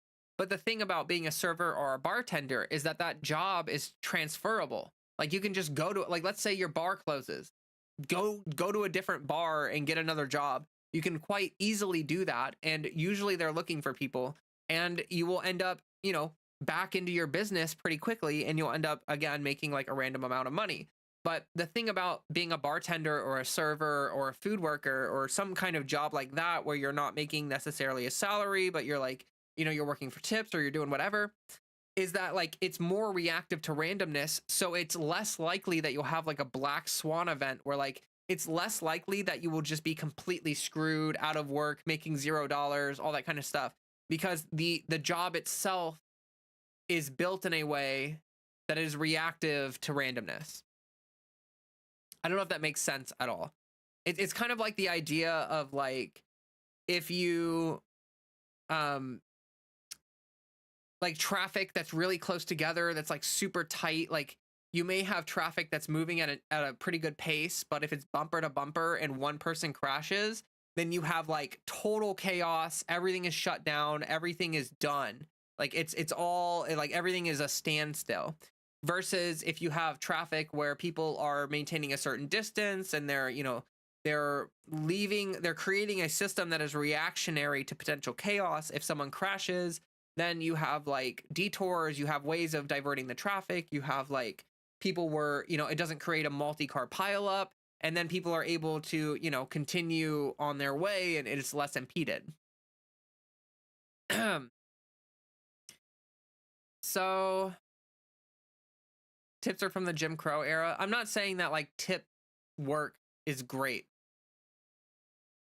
Tips are more about if you have a model's body. That's not true. That's kind of sexist. I work in food, and a lot of the servers that I know that make really good money are literally just nice. Like they're nice and they talk to their regulars, and you're basically a paid friend. Like you're basically being paid to be someone's friend. But again, that's reactive to randomness. Like you may like if you're working a salary job based on commissions or whatever, like you may lose a contract and that might be like a huge amount of your salary. But then if you work at a food job and you lose a regular, you can just get another regular. Like it's the way these systems are set up. So anyway, the point is MAGA. Let me get back to the political, because this is like I just went on a huge rant. Okay, so if you're in the right wing right now, the Republican Party is like this hyper organized, move as one, unitarian, executive unitarian. Like it's this thing. It's like everything is Donald Trump. Everything on the right wing is everything flows from him, and they've created this system, and it's incredibly stable. It's incredibly like rock solid. Like right now, the right wing is as organized and as collectively like they are just a single unit. All of it comes from Donald Trump. If he dies, or if he gets sick, like really sick, or if something happens like a black swan event like we were just talking about, the entire Republican Party will collapse. There is literally no one that can maintain the stability of the Republican Party other than Donald Trump, because Donald Trump is the only person maintaining the stability of the Republican Party. Like it's literally like his shamelessness, his inability to resign himself to making mistakes. Like he is this bulwark that protects the Republican Party from chaos, but he is not totally shielded from chaos himself. If a black swan event happens, which it will, and if that takes Donald Trump out of the leadership position of the Republican Party, all of a sudden, all of that stability, all of that unified front, everything is gonna, like, there are going to be a million, like, there are gonna be thousands of people vying for power. There's gonna be like this, it's gonna be incredibly destructive for the Republican Party. And honestly, I figured at this point, there would be someone who would be like able to maintain a specter of the MAGA party after Trump passes away or whatever. But I don't think that's going to happen. Like someone just mentioned, DeSantis tried becoming Trump 2.0 and failed miserably. No one can emulate him, and that will destroy them. That is true. If he is gone and you try to get Elon Musk or Vivek Ramaswamy or Ron DeSantis or any of these ghouls who think that they can like do anything slightly similar to what Trump is doing, they're wrong. They will completely fail to uphold the stability of the Republican Party. It'll be infighting. It'll be conflicted interests. It'll be all that stuff all the way to the bottom, and it'll cause mass chaos. Versus the Democratic Party right now is ripe for change. I think that right now what we need to do is we need to focus on getting Democrats into office that are like AOC, that are like Bernie Sanders, that are like, what's that one? Jasmine Crockett, I think I've seen. And like, you have people like, oh God, why am I blanking on his name? Jamie Raskin and others. There are people who are fighting, and people in the Democratic Party who have a lot of potential, because the entire Democratic Party is leaderless. Like we have no one, we have nothing. And so really the only direction for the Democratic Party is to either continue to fail or to get better. And so we're essentially waiting on someone who has the charisma, who has the ability to rally people, who has the ability to speak to power, who has the ability to speak to the anger of the left-wing party and the population in general. Like people are angry with the system. People have record low levels of like trusting government, and I think that we really need like a Bernie level populist style movement leader who's able to coalesce party power behind a progressive push and get something done.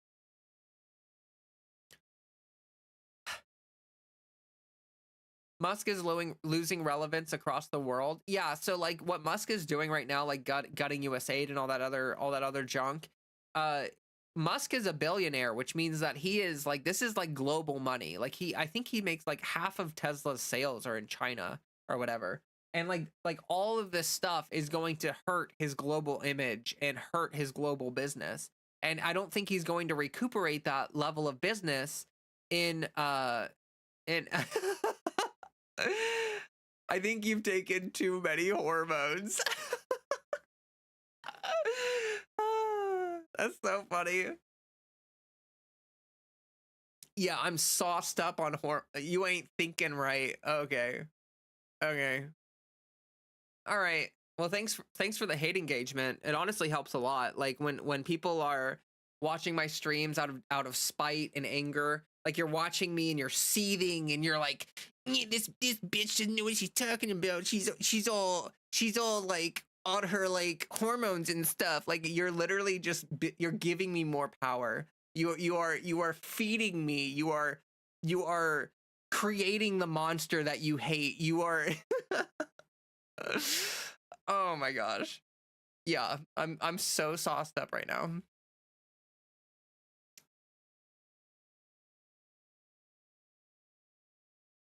Anyway, I think you speak very intelligently and make a lot of good arguments. Well, thank you. I try. I think that's one thing that I noticed when I was younger is that I have an ability to narrativize and stuff that's really powerful.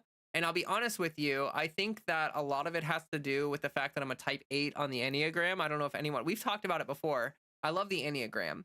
And I'm a type 8. And like type 8s are like I hate to say this, but Donald Trump is a type 8. Like he is the worst like he is actually like MLK was a type 8 as well. But like Donald Trump is like the worst instinct of the 8 realized. Like 8s have a lot of willpower. 8s have a lot of force of will, but it's just like 8s are fundamentally distrustful of people and guarded.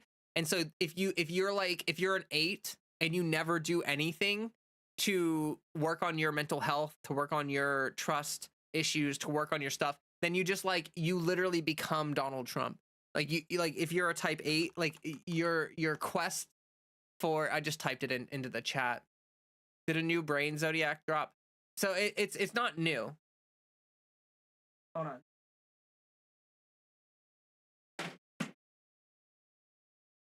I shared this book before on stream. You can't really see it. I wonder if I can flip my image. Can I like transform? It's gonna look really weird if I. Oh god, it looks so weird. The Wisdom of the Enneagram, complete guide to psychological and spiritual growth for the 9 personality types. So let me pull up type 8, the challenger. And let me I don't know if you can see it. So look at it, look at these examples for type 8.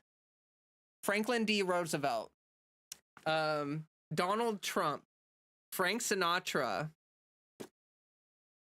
Betty Davis,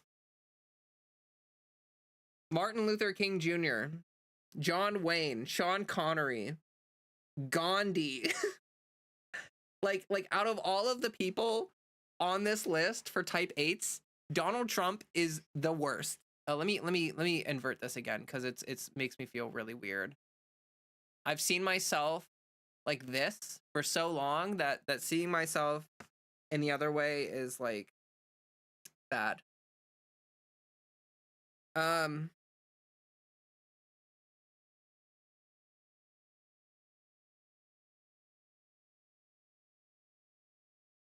Yeah, so like let me try to. I don't want to read from the book, but Donald Trump is like absolutely.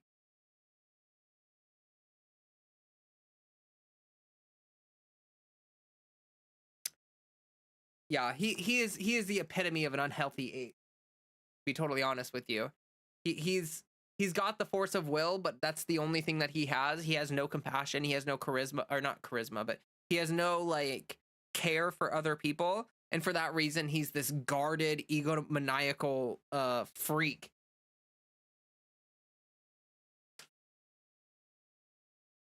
Like there's this thing called integration in the Enneagram where essentially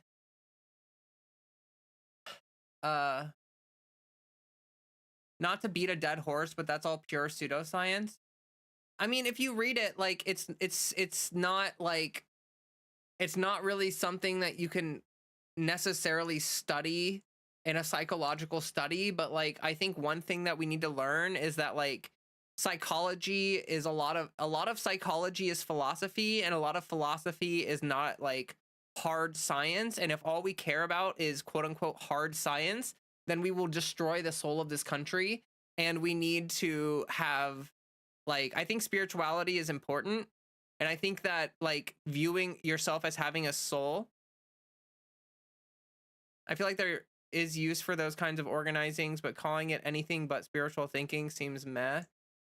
I mean, if you like, if you okay, if you like read the Enneagram and you like go through it, it's hard to argue that it's anything less than accurate. Like, it's something that has a lot of just truth to it. I mean, I believe in zodiacs, but I cringe when people are so deterministic about it. Well, it's not about like there are ways to be spiritual without being unscientific. It's not unscientific. It's just not like hard science neurology. Like, it's good. Call it what you want. It's good to have an understanding of yourself and others. Yeah, exactly. It's something that breeds empathy. It's something that helps people. Like, if you are one of those 9 types in the Enneagram, it gives you like ways to work on yourself and to grow yourself. And like there's this thing called integration where like essentially, let me try to show you. If it doesn't predict behavior, it's actually quite useless. It does predict behavior, because what each of the 9 types are, they're winning strategies. So essentially, like, if you're a type 8, the way that I have gotten through life is through force of will. That is how I have made it through life so far. And so that's my winning strategy. That's why I developed the personality that I developed, because I grew up, used my force of will to better my life, and that developed my personality to use that as a winning strategy. It's actually quite simple how it works. And so that is how each personality type develops. And what you learn by reading the Enneagram is that people rely too much on their winning strategy. People rely on their strengths too much. Like, look at Donald Trump, for example. He's a type 8, and literally all he is the force of will from a type 8. That is, if you take Donald Trump and you dilute him down, like you like funnel it all down into one concept. The concept is that he is literally just a force of will with no empathy whatsoever. He has completely shut himself out from like caring about people and all this other stuff that's important. And yeah. How much are you willing to bet that that's mostly post hoc reasoning? Yeah, like, dude, chill with the caps lock. Like, who do you think, what you think you're like the most Sigma science brained? Like, I frankly, people like you piss me off. Like, you are part of the reason why the soul of America is dead. You are part of the reason why people are spiritually dead and have no empathy. And it's all this radical self-independence and all of this stuff where people have no empathy. You need to come to grips with the fact that like we can't study reality scientifically perfectly. Like, if you have a scientific realistic worldview, then you're doing the same thing that like you're just shutting down potential helpful I don't want to have this conversation with you. It's just you don't care. You don't care about what I have to think. You don't care about spirituality. You don't care about empathy. You don't care about any of that. You just care about your scientific realism. And I think that like, yes, science is important. Yes, it points at a mode of truth, but I studied philosophy in college. And if you think that hard science and scientific realism is the only appropriate way to view the world, then you might as well crawl in your grave right now, because life is just meaningless absurdism. And if you look at quantum theory, then you quickly realize that cause and effect completely collapses, and there's no reason to do anything or be anything or anything, because everything is just chaos, and it's all just random number generators, and there's nothing that you can do. There's no free will, there's no anything. Everything is already like observing reality is determinism, and therefore if you observe reality, you have been given your okay. Like, I've studied science, like I studied a lot of science, okay? And you just got to understand that like science is a model for understanding the universe and the world and things that are happening, but scientific realism does not encompass the entirety of the human experience, okay? That's all I'm saying. That's all I'm saying is that like psychology likes to view itself as some kind of like completely valid like hard science. And like I've even seen a lot of psychologists over the years where they're like, we're not philosophers, we're hard. There's like this effort to divorce all the sciences from philosophy, when philosophy is like the parent of science. Like science would not exist without philosophy, and philosophy exists to challenge our models so that we can develop better understandings of the human experience, of science, and blah, blah, blah, blah.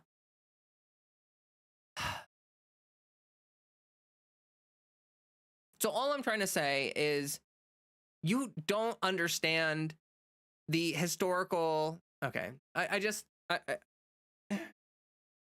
get mad at scientific realism. I do. I genuinely do. I think that's one of the reasons why the left wing is fucked, is because like the right wing has this like, even though they're in a cult and even though they're in this monotheistic delusion where they think that everything is some old man in the sky who's like, but like they at least have beliefs that are like beyond this the scientific realist. Like they have drive and purpose that is given to them by this passion for a relationship with God and all this other stuff that gives them a conviction, a level of like a level of necessary delusion, I will say, where it's like I've seen spirituality offer the worst tools for understanding themselves.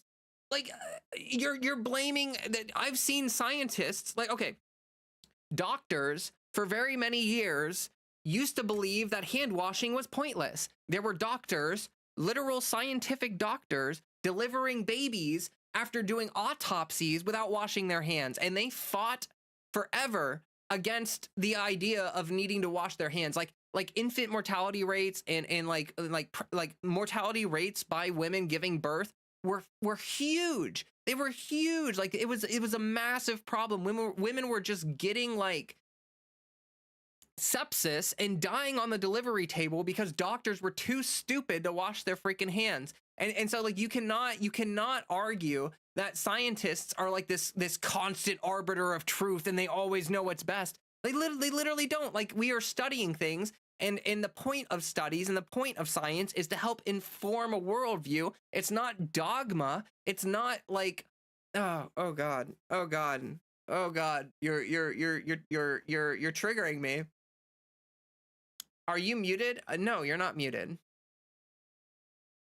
I just like I can't rant and read chat at the same time. So it's interesting view it that way, because the issue I have with personality tests is that people are too complicated and fluid to nail down, but it's not that serious. If it helps people, that's great. Well, like, and one thing that I would like to say is I think Myers-Briggs is like bullshit. Like, I don't think that every personality test on the face of this earth is like super useful or important or anything like that. I used to be incredibly skeptical of like any personality test or anything like that. And then I read the Enneagram and I was like, wow, this is actually super useful and speaks to people in a way that is true and helpful and helps people engage in a path towards bettering themselves. And so like I'm not even one of these people where I like just blindly believe whatever I've been told because I think that I saw like some meme that like blah blah blah blah blah. Like, it's not even that. Like, I literally just like it is actually useful and it is actually relevant. So that's why I care about it. Okay. I don't think I read a single witchy book that said to forego therapy or medicine. If you are avoiding that because of spirituality, that's on you, and it doesn't say anything about the concept of spirit. Literally preach. literally preach. That is what I'm saying. Like, you can be spiritual and be scientific. Like, you can like literally.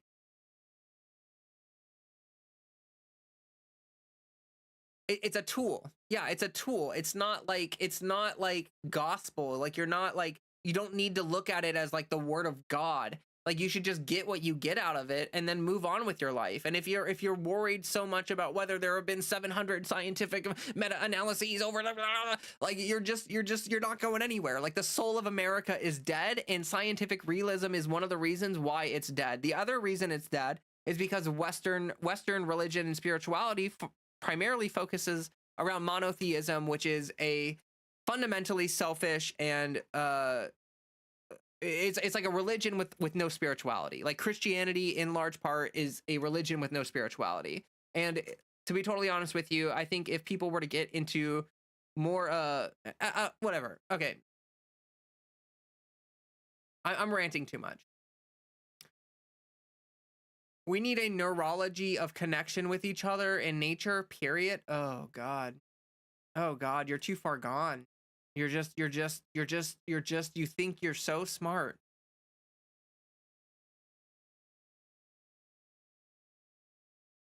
I'm a scientific realist, and I think that there is spiritual side to the universe that I come to through science.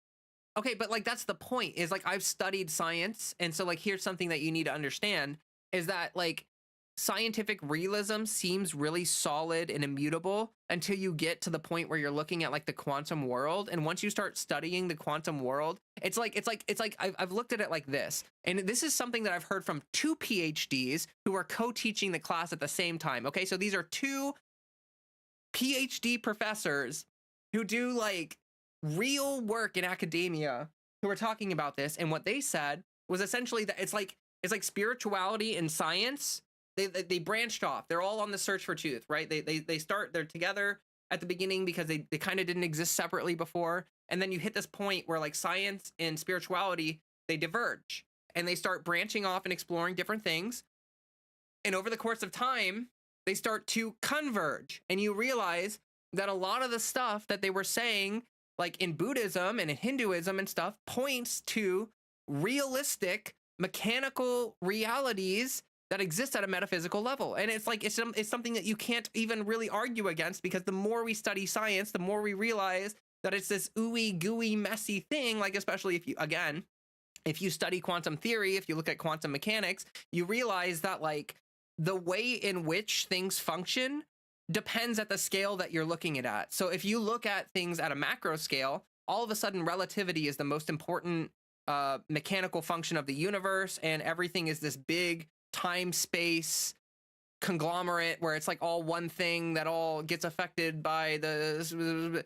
But then if you look at our like normal scale of understanding, you're talking Newtonian physics, you're talking like, you know, cause and effect, you're talking inertia, you're talking all this stuff. But if you look at quantum, completely all of that other stuff completely falls apart. Relativity doesn't matter, Newton doesn't matter, cause and effect doesn't matter, none of that stuff matters. The thing that matters at quantum is like essentially just like gambling. It's like lottery. Like you observe something and it locks into a position out of like a cloud of probabilities, and that becomes the temporary manifestation of reality that you are experiencing, because there is oh God. Oh God. Okay. The sad thing is that we're actually on the same side, but I'm here to tell you that the spiritual approach to things is a colossal failure. Really, it's a colossal failure, because I tend to think that like that's just not. I think you're conflating spirituality with religion in general. Like, I think organized religion is not great. I think organized religion is problematic. I think that it's a lot of it is bad. But if you're talking about spirituality as a whole as being like divorced from science and unimportant and blah blah blah blah, blah, then you're just wrong. You're just wrong. You're just wrong. Me playing PZ right now and listening to the state of my country is a weird vibe. It is a weird vibe, for sure. I feel it. I feel it. I might play PZ here in a little bit.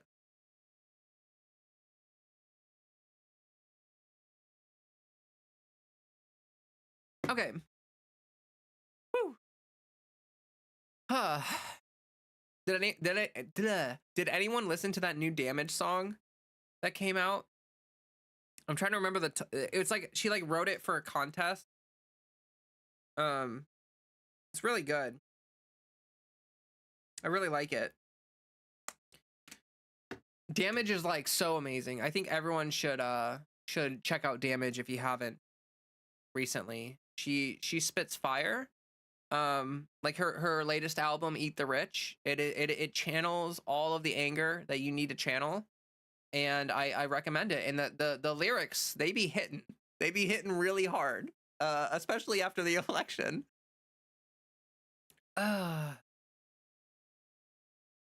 I took an Enneagram test because you brought it up and I was curious what type I was. Yeah, the online tests are sometimes not that accurate. Like the book has like a test and then like a secondary test to check the first test, because like some of the quick tests are only like 70% accurate, whereas if you do something more complicated, like you do some of the more in-depth tests, it can be like a lot more accurate.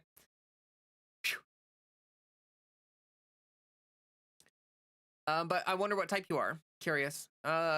Have you watched also, like, if you just look up the type and you read a little bit about it, it'll very quickly become clear to you whether it's relevant to you or not. Like, I think a lot of people, they'll do an Enneagram test and they'll get like a false result, and then they'll start reading the page and they'll be like, this doesn't really click with me. And then you like do it again and you like look, yeah. So you just gotta work with it until you find one that really connects with you, that feels very accurate. So Hammock asks, have you watched Philosophy Tube? Abby's newest video about Nietzsche and fascism is very topical in the current political climate. I do watch and have watched that video, yes. So I don't have a lot to add to it that was said about it. I think that Nietzsche is a very interesting philosopher in the sense that he was he's a nihilistic philosopher that's not all about nihilism. Like he was almost like the initial burgeoning of existentialism, and there is some historical relevance to the fact that he is the reason why we started to move out of the nihilism into existentialism and stuff like that. But I don't really think that there are a lot of good, like there are some lessons to take from Nietzsche, but like I don't think that the majority of his writing is like poetry, and some of it is prescient. Some of it is just bigotry.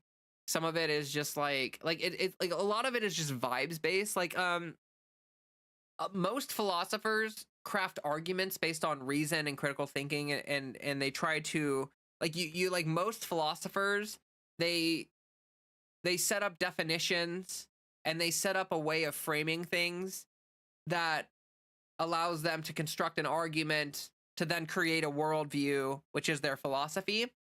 But Nietzsche is just sort of like saying shit. Like he's literally just like the OG I'm just saying shit guy. And yeah. I don't know. Like some of his stuff I've read and I'm like, okay. Like for instance, we're talking about spirituality. Nietzsche said God is dead and we have killed him. That entire section, that quote, that's the section that quote is from, is about the fact that like religion was removed from the center of society and was replaced with science. And when you remove religion from the center of society, that's not necessarily a bad thing, but it definitely made spirituality like not a priority in society, when originally spirituality was like the original way that people created community and were brought together. Like people were not brought together by a government. People were brought together by religion and by spirituality. And that's why, like, if you look at the old cities, like in Europe, if you look at a lot of old cities in Europe, the center of the town is a giant cathedral and everything spans out from that. But if you look at modern cities, the center of the city is usually like a state house or like some kind of like, you know, government agency center. And I'm not saying that one way is better or whatever, but like Nietzsche was definitely speaking to the fact that that's not necessarily a perfect solution to replace religion with government, with like scientific realism and stuff. Like there are issues with that, and it's not all peaches and cream. And Yeah, I mean, it's an interesting section. It's thought provoking. It's very thought provoking. And sometimes Nietzsche can be very thought provoking. Sometimes he's just racist. Like sometimes he's just like an anti-Jew racist and like anti-Semitic as hell. So I don't know. It's like one of those conversations. Like it's like you're talking about Lovecraft, right? Like some people love Lovecraft, and Lovecraft was extremely racist. Like it's so racist. But you know, sometimes the stories that he wrote were like interesting or spooky or whatever. And it's like, how are we supposed to dissect this in the modern era where we understand exactly how crappy and racist he was? Like, do we completely do we de- denounce him? Do we ignore his writings? Do we just let them, you know, die to the annals of history, or what? Uh, uh, Spirituality is fine, but not religion. I agree with that. We had tribes without religion long before the states formed. Well, okay, but you have to understand that like indigenous tribes have spirituality. Like it's not necessarily organized religion, but they are tied together with like in indigenous cultures, like tradition, and like they have rites and stuff. Those are all very important. They are like glue. That's an issue with a lot of old writers, artists, etc. Yeah, and that's something to consider as well. Is like a lot of these people are products of the times that they lived in. So like like Lovecraft was horribly racist, but like everybody was horribly racist back then. Like it was the norm. If you were to view him within his own time period, it probably wouldn't even be that radical. Like he probably wasn't super radical or anything, but in hindsight, when you're looking back on it, it's like, oh my gosh, like this guy is just super freaking racist. But you know,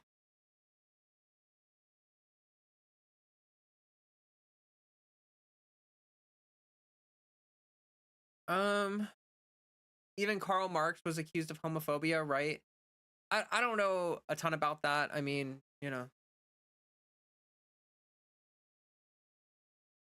spirit. Okay, I'm not even gonna reply to your comments anymore, Rochester. You got too much. You got too much out of me. You got too much. You got too much time. You thought that you were the protagonist. You thought that you were the main character, and I am here to punch you in the face and leave you in the dust. And I'm the protagonist. This is my show. This is you are simply a side character who exists as an arc on the screen. You are just a single villain in an arc that I have defeated triumphantly, and now I will move on with my life. Uh,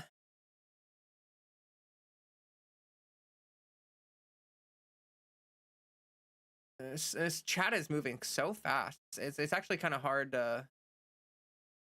Let's circle back to the title of this. What is the title of this stream again?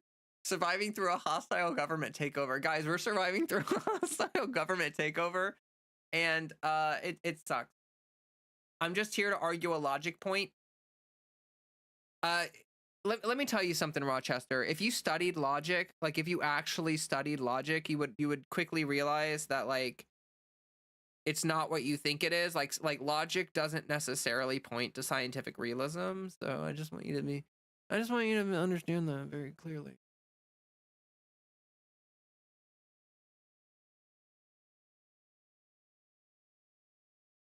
Okay, so blah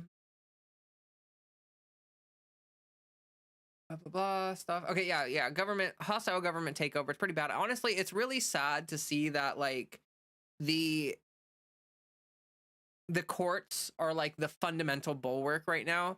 Like we have no resistance movement right now to back the fact that the courts are blocking Trump on things, which is actually, I gotta say, one thing that I've been thinking about a lot is that like institutional pressure and establishment pressure is like the only thing holding our country together right now. And I hate that, but it's kind of interesting. Like for instance, one thing that I saw talked about is that like in 2016, when Trump tried to do some of the things that he did, like when he tried to do the Muslim ban, when he tried to do the first military ban for transgender individuals, there was this cultural outcry. There were protests, there were rallies, there were all these things happening, and the courts like felt powerful to stand up against Trump because they were working in conjunction with what they knew was popular opinion. Like they knew that people felt a certain way about something,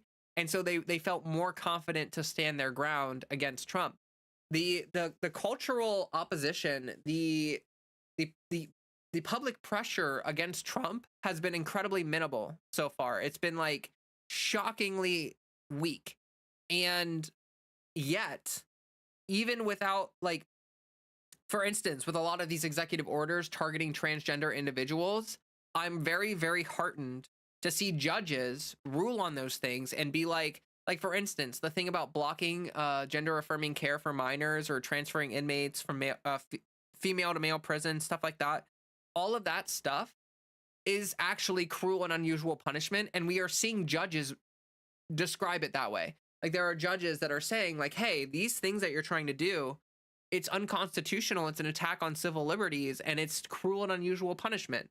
And they are saying that, even like they are still standing by that even without like mass, like protests. And I think protests are happening, but unfortunately, like right now we're living in an era where no one wants to cover that stuff, no one wants to talk about it, because if you are in the mainstream media right now, you're worried that your job is going to get destroyed because of Trump. Like, so all of these people, all the mainstream media, all of these industries are just falling in line behind Trump, and therefore they're not airing, they're not talking about the resistance movements that are happening. Like there are protests happening, there are things happening, but no one is talking about it. And so the feeling of public pressure is almost non-existent in our current state. It feels like there's nothing happening to resist Trump, but then you have these judges making these really based decisions, like these temporary restraining orders. And we talked about last time, hello Enzo, welcome. This is why I'm so worried about the military. Martial law can just overturn all of that. Okay, I do want to bring up the military part again, because I've talked about this a few times, but the military is like, yes, Donald Trump is like the quote unquote head of the military or whatever, but you have to keep in mind that like military training exists outside of the like if you're in the military, things change from administration to administration, but like the fundamental goals of the military have not changed. And if you are enlisted in the military, they swear an oath to the Constitution, not to the president. And that is very explicitly clear.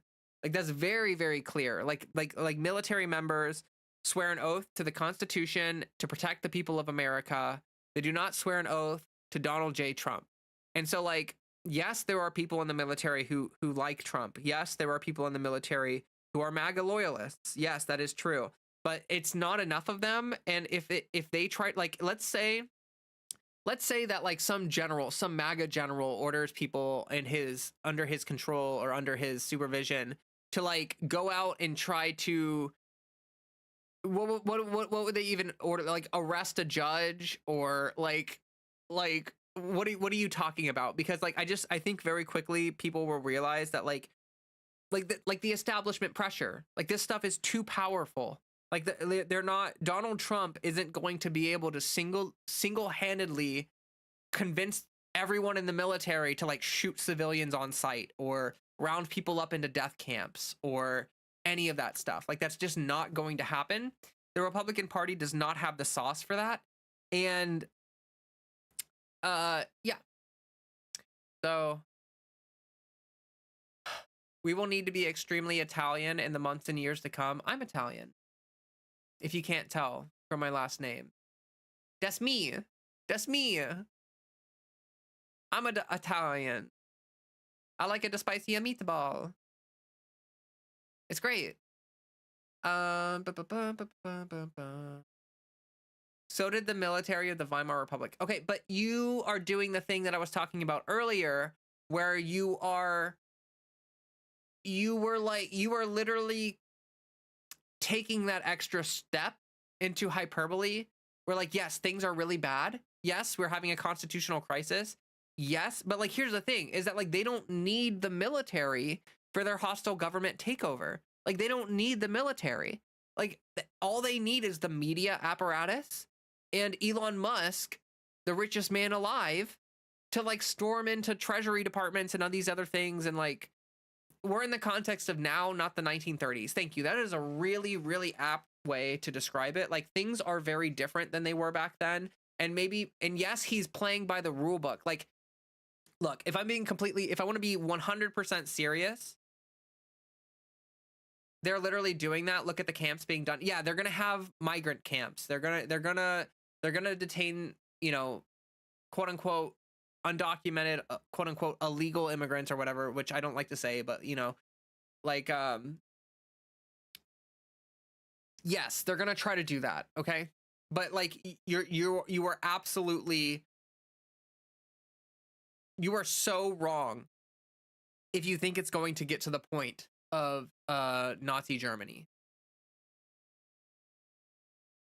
You are a military historian. Military takeovers are literally your field of expertise. I think you are suffering from the, like, so much about military history and military takeovers that you have become a little bit detached from current times, and you are not really, like, you do not understand that, like, the cultural sentiment and like for instance, let me put it like this. Cultural sentiment against like immigrants and Jewish people and queer folk, it was incredibly common to be extremely racist and homophobic and all of that stuff back then. Like, social progress makes a big difference, and it's like the bulwark protecting us from the worst of what's happening right now. Like if anything, like we were just talking about with the judges keep giving out these based rulings because they are working from the current societal zeitgeist, so to speak. Like, they are not working, like they're not working from a position where it's like 1940s Germany and they're like, oh yeah, these people really aren't people. Like, the judges are ruling. I didn't say that a military takeover of the whole US is likely. That isn't necessary for the military to start making dramatic shifts.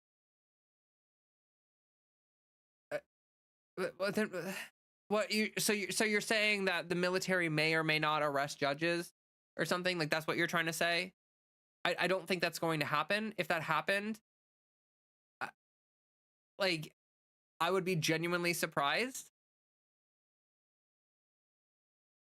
Like, I think more likely than that, they will simply try to just ignore the judges. Like, I don't think they need to arrest them. I think that they just need to threaten to arrest them and then ignore the judges.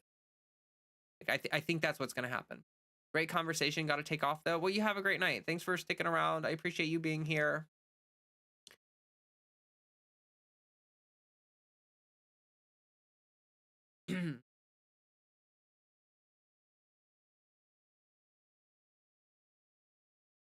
like there are many things that the Trump administration have tried to do so far, and the worst of it just gets completely blocked by public opinion. That'd be an illegal order, wouldn't it? Yes, it would be, and it would probably get blocked by a judge. More like the extremely militarized police force will be utilized, with the military as a backup to keep people from getting too out of line. I don't know what you mean by that, when like the police are already resistant to protest movements and stuff. Like we already, like, that was an issue under Biden. Like, it's not getting worse under Trump. It's just as bad as it was already. Like, with the police force.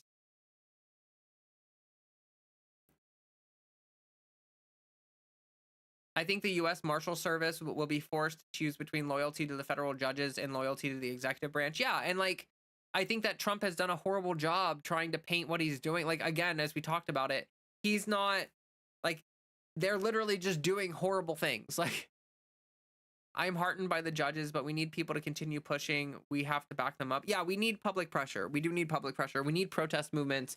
The issue right now is that no one's covering the protest movements. No one's talking about the stuff that needs to be talked about. No one's doing any of that. And that's the real issue that we're having right now, to be honest. We need people to be we need the public pressure to reach the politician, and the mainstream media is not doing that anymore. And so we need to be very loud on social media. We need people at protest movements. We need people at protests, like filming it on social media, creating viral content. All of that stuff is incredibly important right now. The Supreme Court has a final say so. Not necessarily. Like they don't have to take up these cases. And as a matter of fact, it behooves the Supreme Court. It's better for them right now if they just completely ignore everything that's happening. My mascara is like transferring. I hate having hooded eyelids. Maybe if I get better mascara, it won't do that anymore. But like my mascara, like my eyes are so hooded that my eyelashes like touch the hood of my eyes, and then it like transfers my mascara, and it looks real dumb. So have you noticed that the Supreme Court has done literally nothing since Trump is in office? Like the opinion of the Supreme Court is already so low, and they've already done so much damage to the country that they are afraid. I'm using waterproof mascara, but they are afraid to do a ruling. They are afraid to talk about any of this stuff. And so like the way that this stuff would get to the Supreme Court is through the process of appeals, which are going to happen. Like, so all of these decisions that the judges are doing, these federal judges, all of their decisions are going to be appealed by, don't get waterproof mascara. It's so hard to get off. I use coconut oil and it works really well to get it off. It is kind of hard to get off, but it works. If you use, coconut oil, it's pretty effective. Gosh, I'm like, geez. Talking for hours on end. You wouldn't believe it, but like it's hard.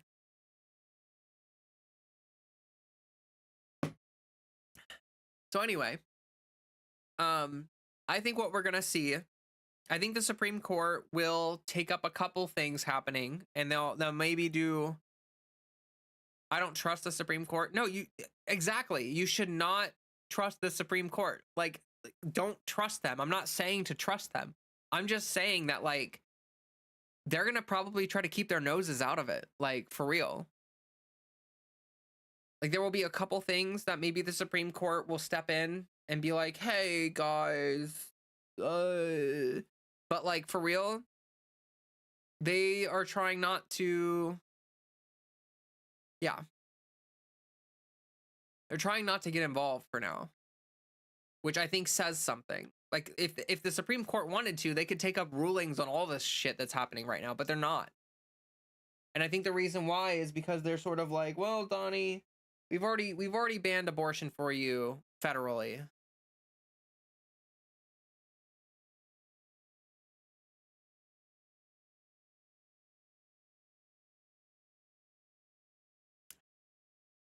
I don't know what you mean. Not all of them. A couple of those newly appointed judges are sponsored by the Heritage Foundation. I don't know what I don't know what that was in response to. So one thing I will say is if you paid attention to what happened with the DOJ, where like with Eric Adams, they tried to force the dismissal of Eric Adams. Oh, what was the...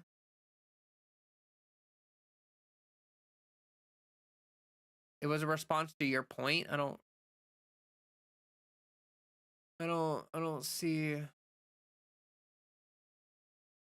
it still doesn't make sense to me. Anyway, yeah, the Supreme Court sucks. It's like a joke. It's like they are just like court jesters. giving rulings on the most important cases in America. But um, with Eric Adams specifically, the Pam Bondi tried to force the dismissal of the case against Eric Adams. And I don't know if you guys paid attention or watched the Legal Eagle video on it, but like 7 judges quit over it, or like prosecutors. Like they quit. They just resigned because they didn't want to be a part of what was going on. And like some of those people that resigned are like Trump people. Some of them are like Federalist Society people. Because they're in it together. Yeah, I'm not contesting that. Like Trump appointed some of those judges. Like they stacked the court. Like we talked about it earlier. But like the point is that they've been incredibly silent so far, and like they may take up a couple of these cases if the appeal process goes longer, but you have to consider that like the appeals process, there's like court circuits, right? So like you have the federal ruling, like the judges that have their rulings right now, they're all temporary restraining orders. So they're not even like final rulings. They'll hear the cases. Once they hear the cases, they'll make their final ruling, which like potentially, I think more than likely we will see the judges uphold their initial stance from their temporary restraining orders. I think that we'll simply see those held up by the federal judges after they do their ruling. And then the Trump court people will like try to appeal it. It'll go to the next circuit of court. And then those people will rule on it. And so it has to keep going through a process. And then the Supreme Court has to choose to take up the cases, which I don't think that they're really going to want to do a lot of that. I understand the resignations, but I really wish folks would hold the line and make them force them out, refuse to comply. Well, like, I don't know if there's really much of a difference there. You know what I mean? Like, I don't really know if that in and of itself makes much of a difference. Like, if they resign versus get fired, like, what is that? Like 1 extra day where they're in their position? You know what I mean?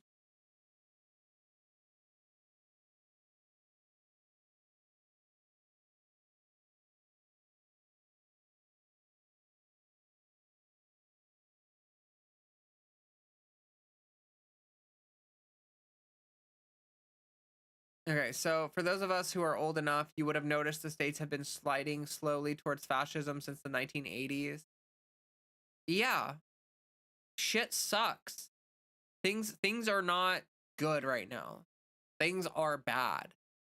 Fascism is here. Like, I'm not making an argument against that. If anything, I think that right now do I think Trump will do a 3rd term? No. No. Look at what states are doing. Make him stay, though. I'm just gonna be real with you. That sentence doesn't make any sense, and they don't have any. The states don't have any ability to like overwrite the Constitution and force a 3rd term. It's easier for the media to say they were unhappy, so they quit. I mean, the media is gonna spin it. The media is gonna spin it no matter what. If they stay until removal, you cannot say they left willingly. Well, I mean, I guess, but like, I'm gonna be honest. I don't think that is like, I'm hearing people talk about like the statements that these court officials and prosecutors and stuff are making. Like when they resign, you know, they have a chance to be like, fuck all this, and then they make a statement, and then that statement gets circulated. Evening to you, Leah. I'm a trans woman serving with the military. What is your take on serving military members that are trans receiving transition care under the current administration? Do you, what do you mean? Like, I think it's good that you're receiving necessary medical care.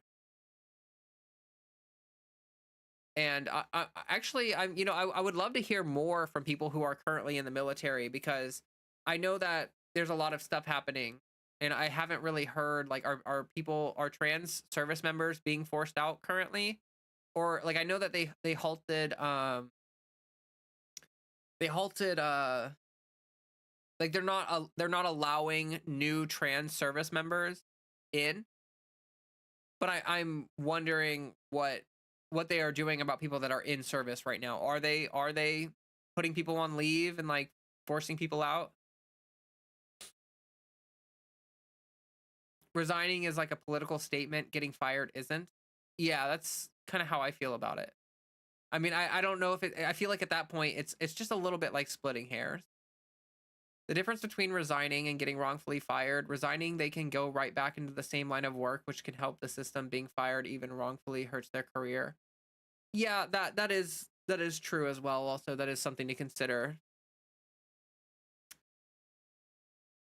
Hell, seriously, they're banned. So there was an executive order ordering the military to remove transgender people from service, and there have been judges ruling on stuff. And I think that they have ruled that they're not allowed to do that. Was that one of the federal ruling? I'm pretty sure a judge blocked that.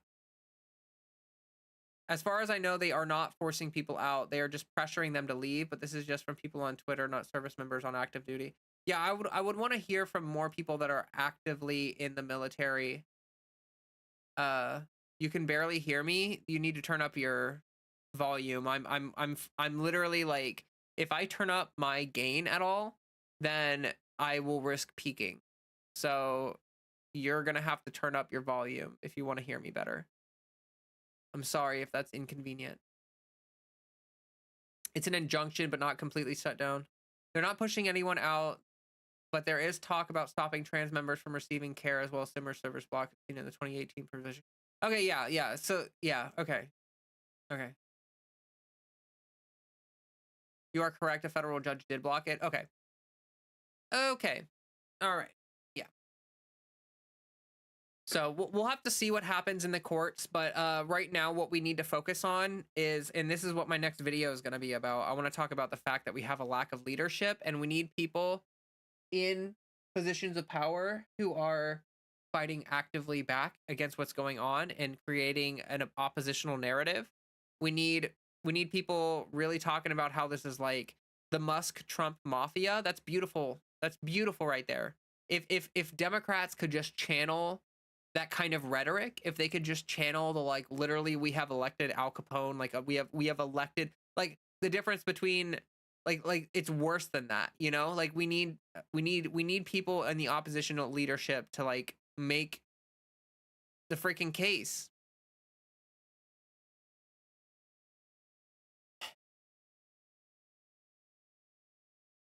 I don't see them risking their status for us. Right. That's why we have to put public pressure on them. Like public pressure works. Democratic politicians are incredibly lazy and detached from reality and privileged, and they're feasting on the hog of capitalism. But public pressure, if you keep public pressure on them long enough, it works. It makes a difference. Like at the end of the day, they answer to public pressure. They really do. And like you have to know that works. They want you to feel like it doesn't work, but it does. And so you have to keep that up.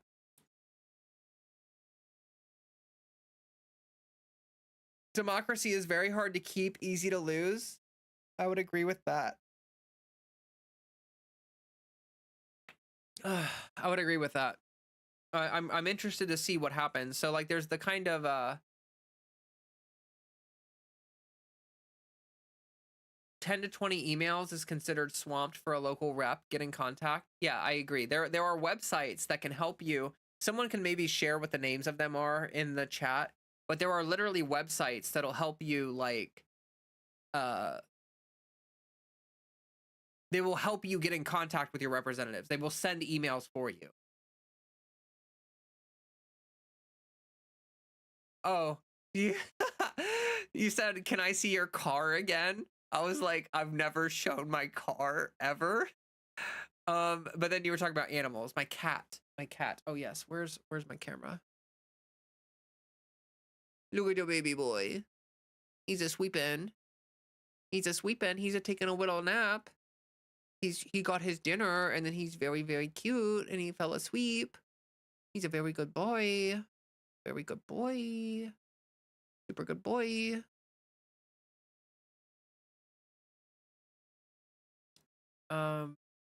Resist bot is cool. Okay, yeah, that's the one I've heard of. I've heard of that one for sure. The forbidden car. A mental health break. Thanks for the cat. Of course. Yeah, he's a precious baby. I really want to get like a secondary camera. I want to get like a cat cam, something I can set up where I can just show him, because he's very cute. He's a very good boy. Hold on, I gotta like be really careful with the webcam because it's sitting on my ultra wide monitor, and like I'm terrified of like destroying my brand new monitor. Hold on.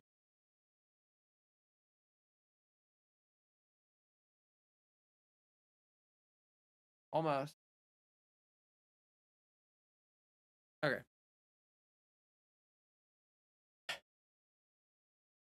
Called my senators and got hung up on. They're dojis, Republicans who are publicly supporting the MAGA Doge coup. Yeah, you gotta leave messages, you gotta spam their emails, you gotta do all that stuff. That monitor is crazy. Yeah, it's in the Discord. Like, you can look at it in the Discord. I posted it in the tech channel.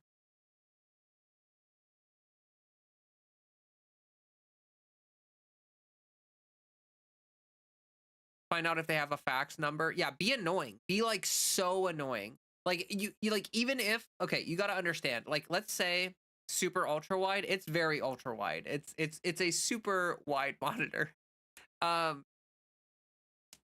Like, I think the resolution is like 5144 by something. I can't remember the other number or whatever. Like, okay, let's say your representatives are Republicans. Like my state representatives are Republican.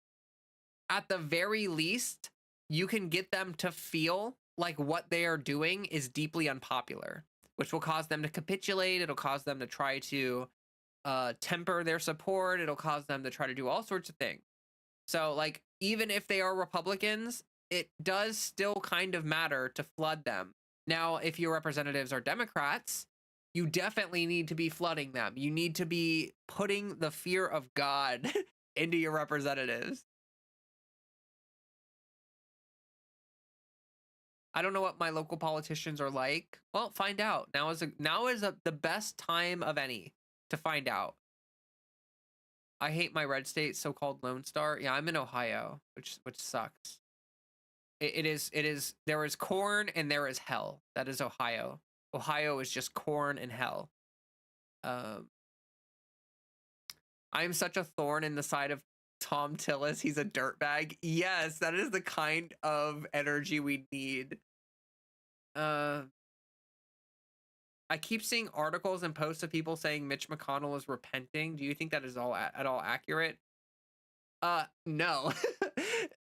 No, because he voted against RFK. Like, is that why people are saying that? Why are people saying that? Mitch McConnell is like responsible for like some of the worst shit that the Republicans have done up to and through the Trump administration. Like, Mitch McConnell is an era of obstruction that has done nothing but hurt the American people and feed money into the pockets of the rich. So remember to nicely put pressure on them. I'm not gonna lie to you. I don't even think that you should be nice. I don't. Like, I know that decorum is important to Democrats, but they need to know how fucking angry you are. Like, they need to understand the gravitas, like the gravity of the situation that we are experiencing. You need to be mean as fuck to your Democratic representatives.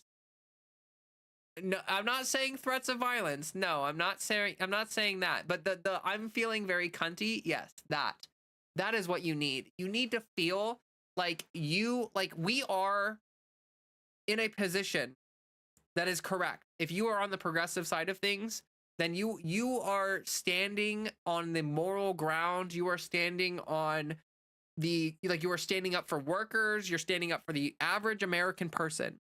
So you need to do that. You need to feel confident that your position is the position. And if they are not in the same position as you, then they are just wrong, and put some sass into the words. Yeah, like I think they need to feel the anger. They don't need a kindly worded letter. They need a very angrily worded letter. We need AOC energy. Yeah, like even more, like not more than that, but like sometimes AOC can be a little decorum brain. Like you need them to understand the stakes. Like, hey, why are you letting an unelected bureaucrat rob the treasury and like, yeah. Crockett brain is what we need. I'm not gonna lie to anyone. I've been hearing about Jasmine Crockett. I have not seen anything from her yet. I need to look up some of her like clips and some of the things that she's been doing, because I haven't, like, I keep hearing her name, but I'm not seeing anything from her on my feeds. And I don't know if that's just because people don't want to cover her. Why haven't you seen anything from her? She's like the one. I mean, I know that she's one of the ones. She's made appearances everywhere. I just, no one's covered it. From what, like, none of the people that I follow have covered it. She's black, they don't want to cover her. If that's true, then like, that's really sad. That's really unfortunate. Just don't, oh my God, Nick. You got some internalized racism there, my friend. I don't, that's not the move. That's not, no. No, she's allowed to have cultural heritage. She's allowed to be like, just because she's black doesn't mean that she's not allowed to be like loud and proud and like is this a good mood or a bad mood stream? I feel like all of my streams are good mood streams. Even when I'm talking about bad things, I feel like I try to frame the conversation in a way that is realistic yet slightly optimistic. Okay? Okay. So like literally, Nick, all I'm gonna say to you, every time she's done it, they have dismissed everything. Well, but they're going to dismiss anything that she says no matter what. Like if she's speaking truth to power, like they're going to disregard her anyway. Like they disregard Bernie Sanders, they disregard AOC. Like it doesn't even, like, it doesn't have anything to do with, like, they're using the racism as a justification to dismiss her. It's not the issue that she's being authentic or whatever.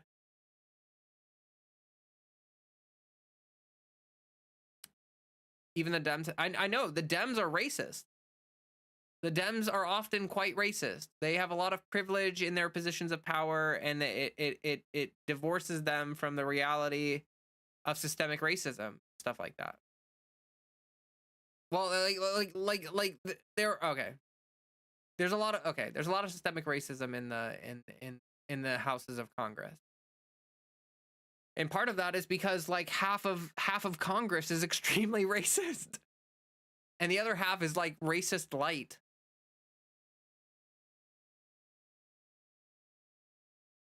I love Bernie, but him bowing out of the POTUS race made me jaded against him.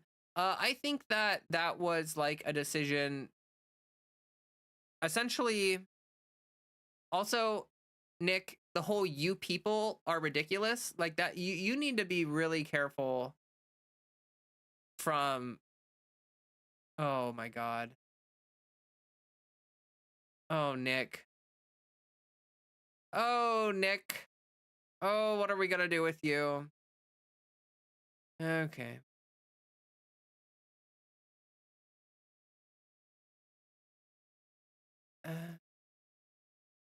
Yeah, but like generalizing at all, it's kind of speaking to some underlying problematic thinking that you're using. Racism is kind of everywhere. You have to sit on your own bias and compensate for it. That's actually okay. Thank you. That's a really good way of putting what I'm trying to say into words. Is that like you need to be you got to check your own, like you're giving credence to the right wing framing that like black people are allowed and annoying. Like that's literally what you're saying, is that like we're not like they're not allowed to express themselves in an authentic way because half of the country will be like uh that's actually kind of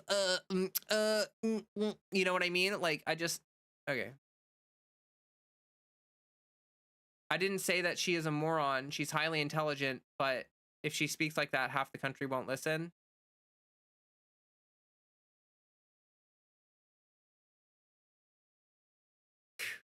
Okay.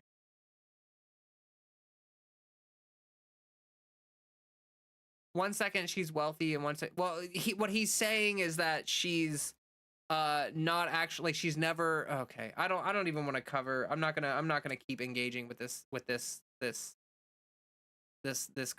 line of argumentation.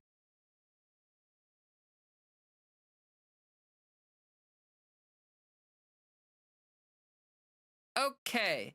Anyway, I will look up some clips from her after the stream so that I can personally reach your limit. I'm just gonna ignore him. Like I've mentioned before, all engagement helps me. Like people hate watching, people commenting, it all helps me. So I try not to ban people unless they are getting like really out of hand. Um, I don't think either party is the best. It's like picking the lesser of two evils. It's not that they don't have. It's not that they don't just have a message I don't 100% align with. That's normal. Just neither are great or good. Um, I think that's a little bit too like. Yes, it is. I do have mods. We don't ban people unless they like are really unhinged. Does that make sense? So like people are allowed to disagree with me in my chat. I'm not gonna ban people for just disagreeing with me. But if people come in and start like being super unhinged and start being like super ridiculous, then we you did not call her ghetto, but you said that she was acting ghetto, which is almost as worse, if not worse. Almost as bad, if not worse. I mean, not I spoke incorrectly. Anyway, so no marginalized people in history ever got their rights by asking politely. That's true.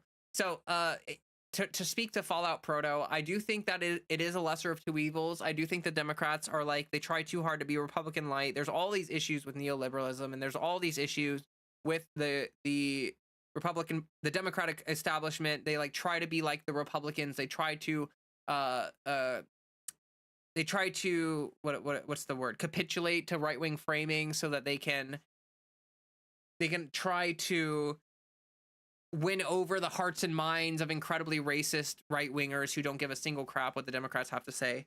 So um you know, Delta plane, I just looked at my news stuff. Delta plane flips on landing in Toronto, enduring 19. Well, that's not good.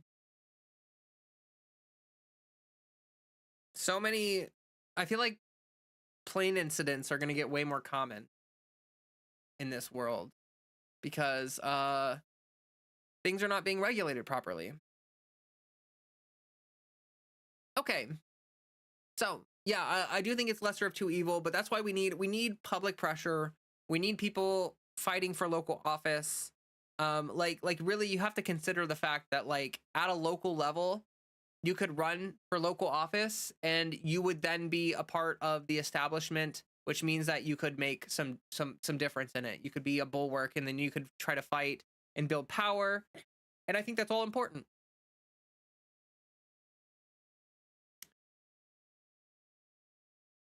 Uh Your stance makes sense about the troll. I just don't have enough support on my end to deal with the fallback on my end, so I use the ban button. No, I mean, that's totally valid. You're allowed to do whatever you want. People, please do not try to feed anyone who's overly aggressive. Don't like, don't argue with people in chat. Pet the cat, please. I'm petting the cat. I am petting the cat.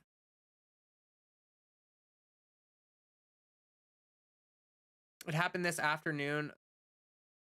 Oh, that's really sad to hear. It's really unfortunate. Hey Fred, you just took a poop. It's stinky. You took a very stinky poop, Fred. You're a very stinky boy. Yes, you are. Who's a stinky boy? You are. Yes, you are. There's no room on my lap. I have these like pull strings on my sweater. Like these right here. And you see how my cat is going absolutely ape crap over it? He thinks that it's a toy. And he thinks that he's just keeps trying to play with it. He just keeps chewing on it and playing with it. And it's like these are part of my clothing. These are not toys.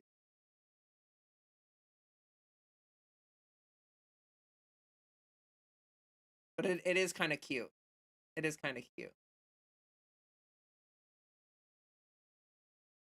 Don't feed the wild aggros. The cat is a real killer. You like the pants? These are like super old and faded. But yeah, I like cargo pants. I'm definitely a cargo pant girly.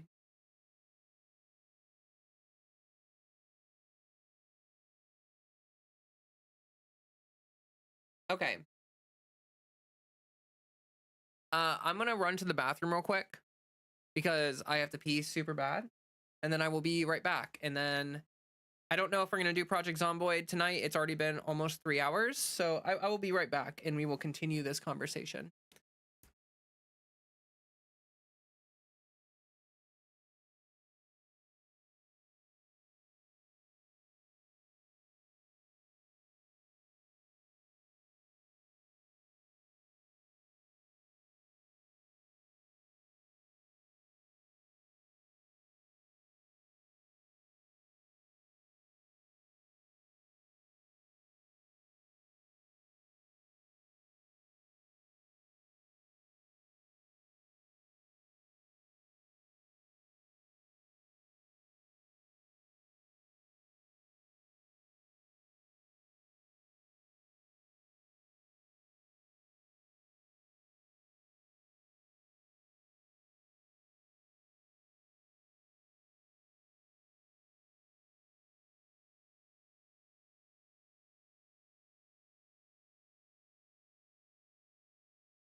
Okay, I am back.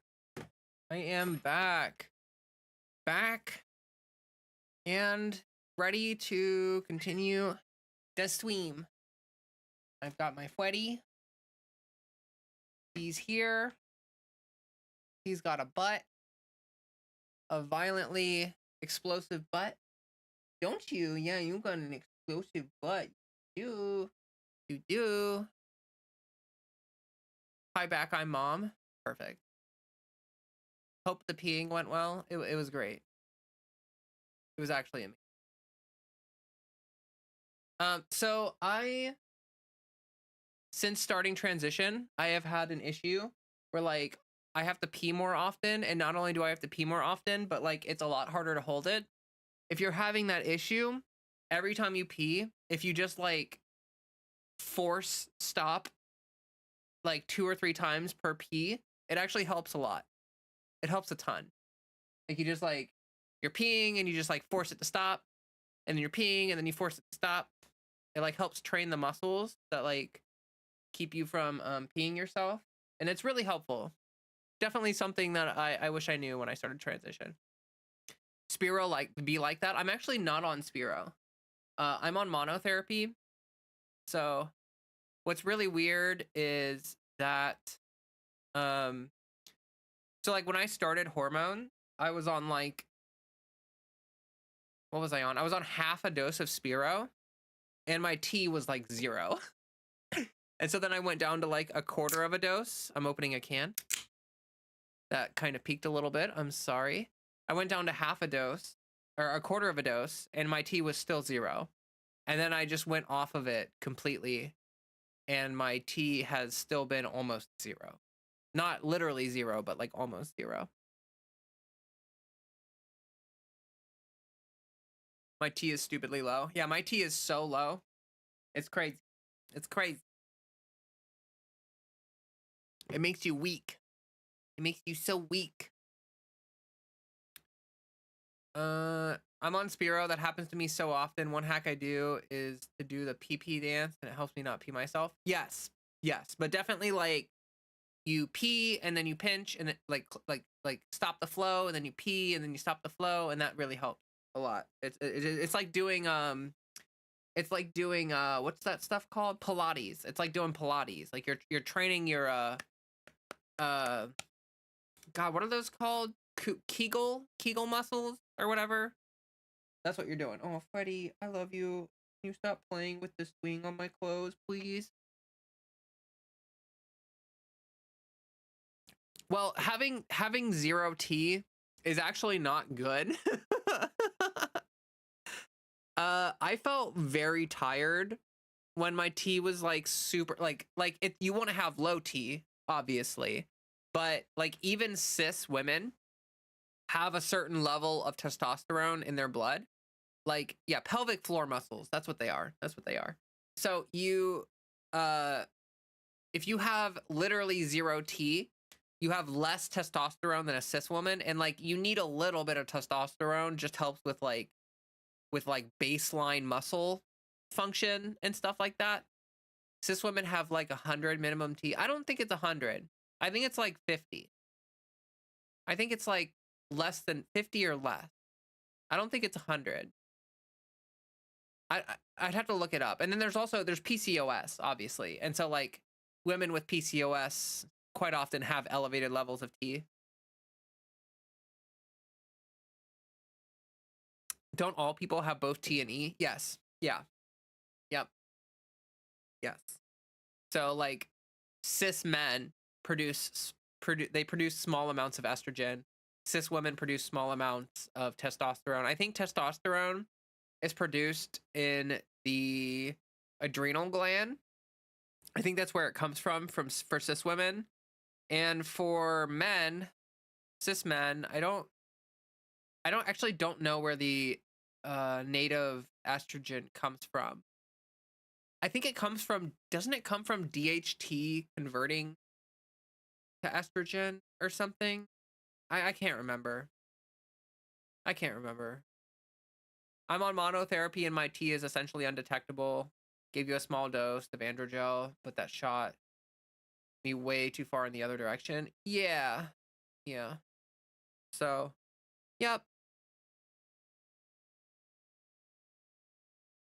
I went and grabbed a sparkling water. I am sipping on the orange vanilla Waterloo, which is like one of my favorite sparkling waters. Honestly, right now, orange vanilla is the only thing that brings me joy. I'm just kidding.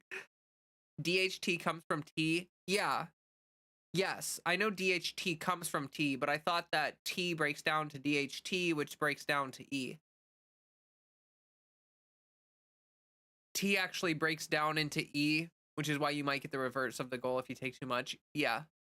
Orange vanilla, it sounds amazing. It's delicious. It's like a creamsicle without the sugar. Really good. Complete lack of tea can have unpleasant bone side effects. Yeah, it's also not good for your bones. That's true. Random question, but have you ever heard of the week 1 mod for PZ? Yes, I have, and I don't really um I don't know. It's just kind of goofy and janky, which is like the appeal to some people. Like some people really like that the week 1 mod is like just super goofy and unserious and weird, and like people will just start like grilling on your barbecue or whatever for no reason. And like I don't know. I just think it's like I need it to be more immersive for me to care about it. Does that make sense? It's kind of like memey. It's like it's a very meme thing. And I just I don't know. I don't know. I don't know.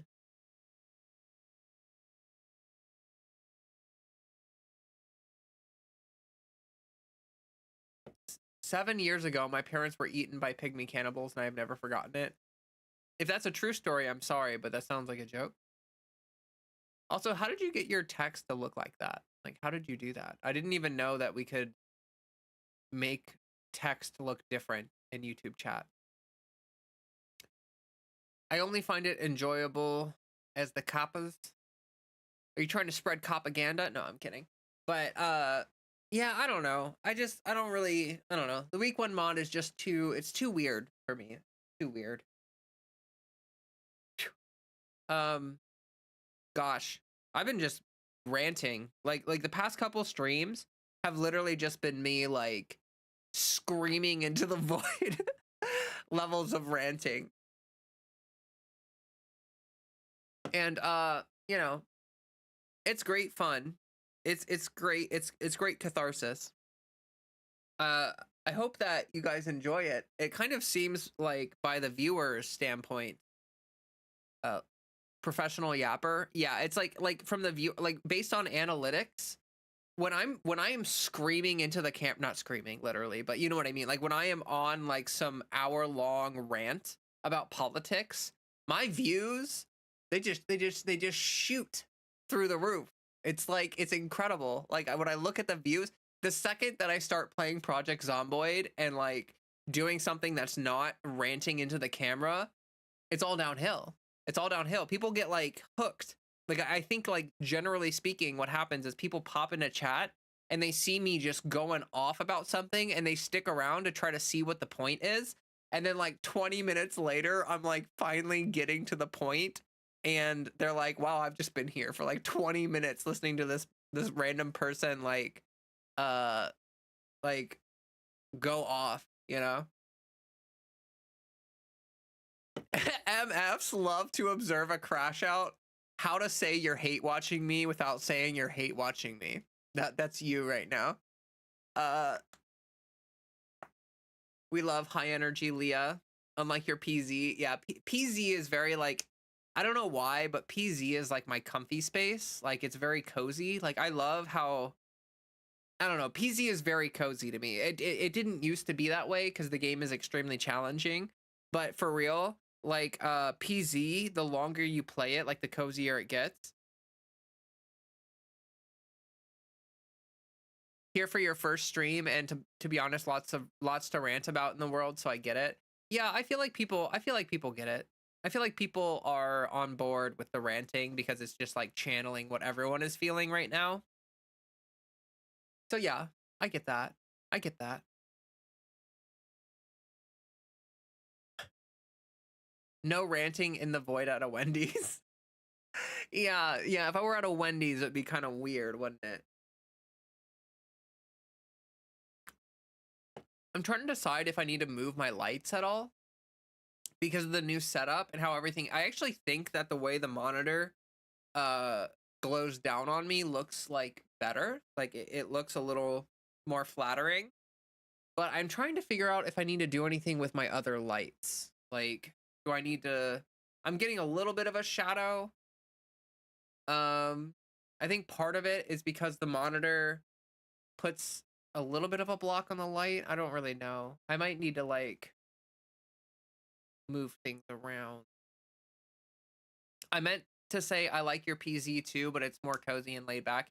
It is more cozy and laid back, and I definitely get more viewership when I'm not cozy and laid back. I've learned that as long as I sit here and continue to rant about politics, the algorithm showers me with love. And I actually don't know if it's lighting looks great. Okay. I don't know.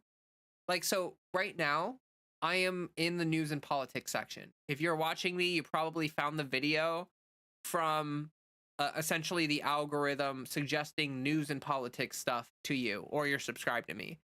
If you're not, if you're here for Project Zomboid, I'm curious as to how you found the stream because I don't put myself in the gaming category. Now, I'm kind of wondering, maybe when I start playing PZ, I should change things into the gaming category, right? But then it changes the entire stream. Like I can't segment the stream up. I can't say like, okay, the first half is news and politics and the second half is gaming. So like I would almost have to like do a second stream which is just gaming, but like I don't know, like I feel like ending your stream and starting a new stream is a really easy way to lose a lot of viewers, and I don't know if having the stream segmented up like that is a net benefit to my viewership or not. Like it might be better. Isn't that what Dead Domain does? Is what do you mean specifically? Like what I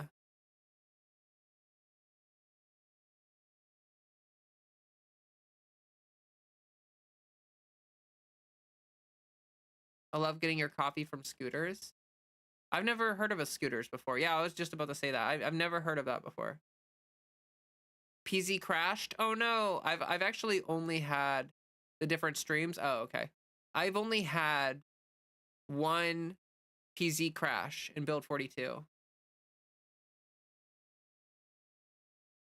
Dead Domain is political, but also does some gaming. So she does different streams. Like she like ends her political stream and then she like does a second stream because it might be better. They. Oh, okay, sorry. I'm not aware of their pronoun situation. My bad for assuming. Um, okay, but that's what they do. So scooters, no scooters here either. Yeah, Starbucks is lame. Starbucks is dumb. They don't even really have anything that I like. So, okay, so like, but like, I don't know. I get a lot of Dead Domain also streams to Twitch. With Twitch, you can just change the title and category without starting a new stream. Well, like, see, I can do that right now. Like, I can go to my stream and I can change it to the gaming category, but it changes like the entire stream to the gaming category. And so it like, the first like 3 hours of this stream was all politics.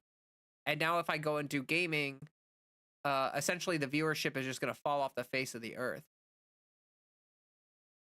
So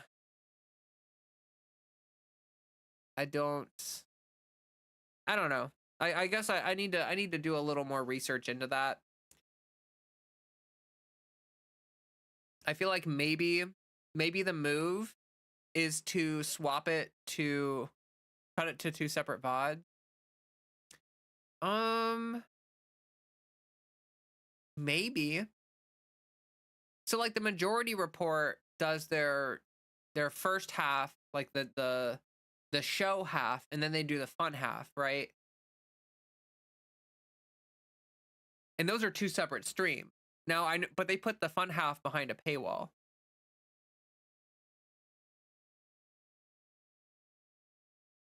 Is there a way to like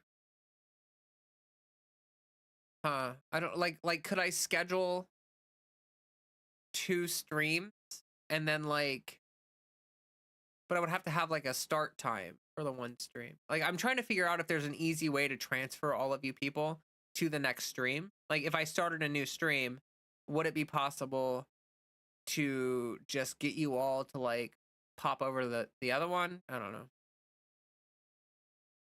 Really? I watch the fun half every day and you don't spend anything? What? Are you a MR member without knowing it? Maybe you got gifted a membership? Maybe I don't know. I don't know. As far as I knew, the fun half was paywalled. Maybe I'm wrong, but I'm pretty sure that was a thing. Maybe they like changed. They like were doing that, but now they're not doing that. Literally seen every fun half.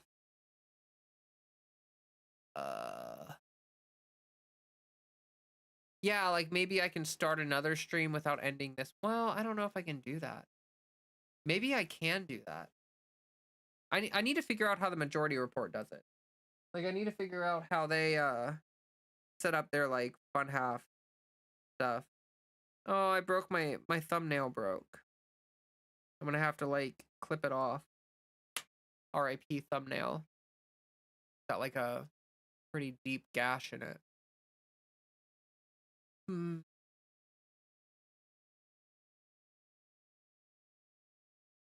Okay. Seen like content farms with like 3 to 5 active streams. Well, see the thing about it is that like I have my OBS going right now. So I don't know what happens if I have another stream up. I guess essentially there would be like no like I wouldn't be able to have my OBS hooked up to it. You know what I mean? So like I don't know how to do that. So just a reminder, my Discord is in the link tree. If you go up to the pinned comment, it is a link and you click that link and it opens up a page with all my socials on it, including my Discord. And you're more than welcome to go over to the Discord, join. We'd love to have you and stuff. I feel like my brain is like I'm starting to lose energy. I normally start doing PZ after like a couple hours, and I feel like my brain has gotten used to the rhythm of that. Like, hey, if you just rant for like 2 or 3 hours, you can play video games and chill out. And my brain is starting to go into PZ mode without being in PZ. Your hair is so thick. I'm jelly. My hair is super thick. You are right. I'm actually like, I used to have an undercut. So,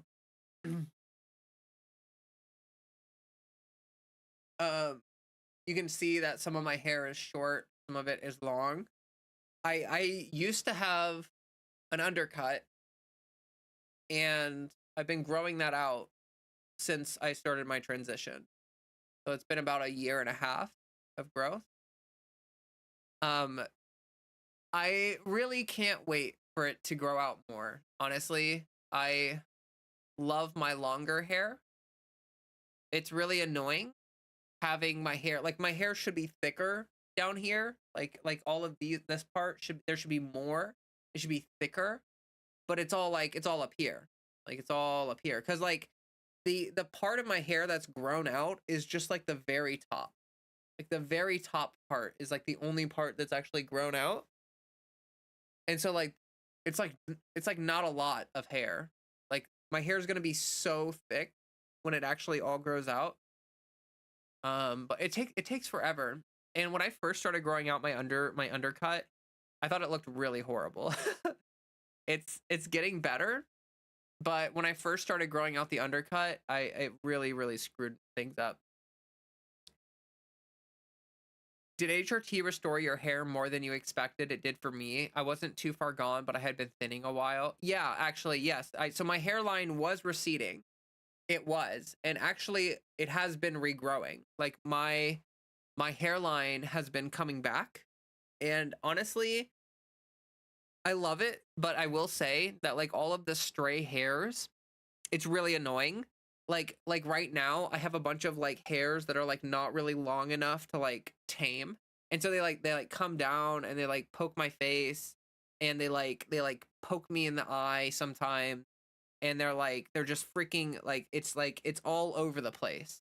It's really it's kind of a sensory nightmare. Like I'm on the spectrum, and so like it's to me, it's like I love when my hair is really long because then I can have it behind my ears, I can keep it out of my face, I can keep it in a place that feels good.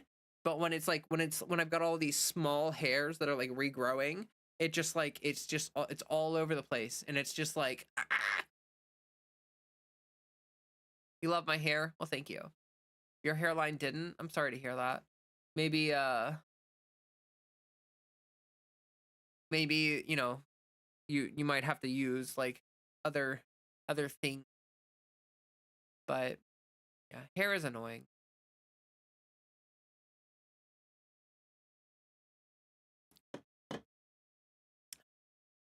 I do love my hair. It is really thick. Now that I take care of it, I love my hair. It used to be really annoying when I didn't know how to take care of my hair. I like brush it a lot, or I used to like wash it every day, and it was just like a frizzy, annoying mess. But like washing my hair once a week, like I washed my hair today. This was hair washing day. Washing my hair once a week, keeping it up in a bonnet when I sleep, or keeping it up in a bonnet when I shower, like a waterproof thing so it doesn't get wet, and not brushing it. Like I finger brush it and I detangle it in the shower. Like I don't actually brush my hair. When it's damp, you put a little oil on it. You do like some jojoba oil, or you do some castor oil, tea tree oil, argan, those kinds of things kind of help keep your hair retain moisture. Um, Doing all of that stuff like made a huge difference. Like especially like I would say the biggest things were like reducing the amount that I wash it and putting it up in a bonnet. Like those things are amazing. Like if you sleep with your hair out, you're just destroying it. When did my Discord start? I don't know. You would have to go through like 3 or 4 months ago. I don't know. Like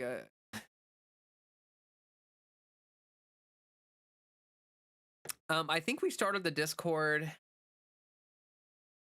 I don't know, because there was like a period of time where there were like 12 people in the Discord for like a while before my channel, like before the five harsh truths video. There were like 12 people in the Discord, and then once the election happened, my Discord like blew up. Should I get a bonnet to help? Yeah, like if you're having issues with breakage, like if you feel like you want your hair to be long and manageable, then you need to be using bonnets. Like if I slept with my hair out, like all of this long hair, it'd be like getting trapped in my armpits, it'd be like trapped under my shoulder, I would roll over, I'd like rip it out of my head, like it would be frizzy, it would break it all over the place. Genuinely, like if you are looking to grow your hair out, you gotta get a bonnet. You gotta get a bonnet. I'm not gonna get on my soapbox, but most mass-produced shampoos and hair products are terrible for your hair. Plain soap from real oils is far better. It can be customized to different hair types. I don't know. I'm not like super into shampoo, conditioner stuff. Like I don't use like the supernatural products or anything like that. Um, but you think yours is too short for this? If you can put your hair up, you can put it into a bonnet. So like my shorter hair, like I can put it up, you know? And so you just throw it into a bun with like a scrunchie, and then you just put it in a bonnet. Like that's all you got to do. Satin pillowcases, yeah. That helps too. I don't even have those though, because I just use the bonnets. Like I don't really need the satin pillowcase if you have a bonnet on. You have a sock and a hair tie. I don't know if that works the same. Maybe. Although I do recommend that you use like gentle hair holders. Like don't use a hair tie, use scrunchies. Hair ties are kind of bad for your hair because they're just a little too they're a little too tight, they're a little too abrasive. You want to use like a nice soft scrunchie. That's that is the move. Or like a gator clip, but sleeping with a gator clip in is like impossible, so that's why I use the scrunchies obviously. um I feel like I'm losing my voice a little bit. Kind of crazy, just been talking for like 3 hours.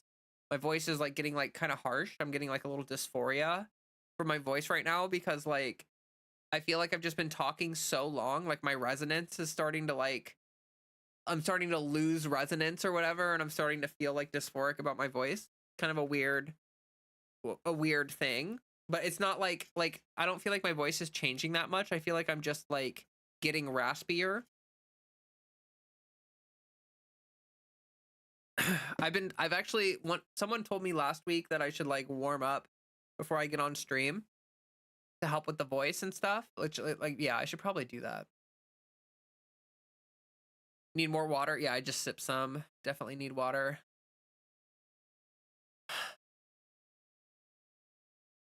I'm convinced I destroyed my hairline with hair ties when I worked in fast food. Wait, yeah, like if you're putting your hair up like really harshly with like a hair tie, you're pulling hair out, you're like, you're doing damage. So you want to use like a scrunchie or something soft, like something that's gentle on the hair. Get some water. I got water. I got my Stanley, my half-gallon Stanley. This thing is what keeps me alive. I drink 2 of these a day, and that is my water goal for the day. Which is kind of difficult for me because like I have a weird sleeping schedule. Oh gosh.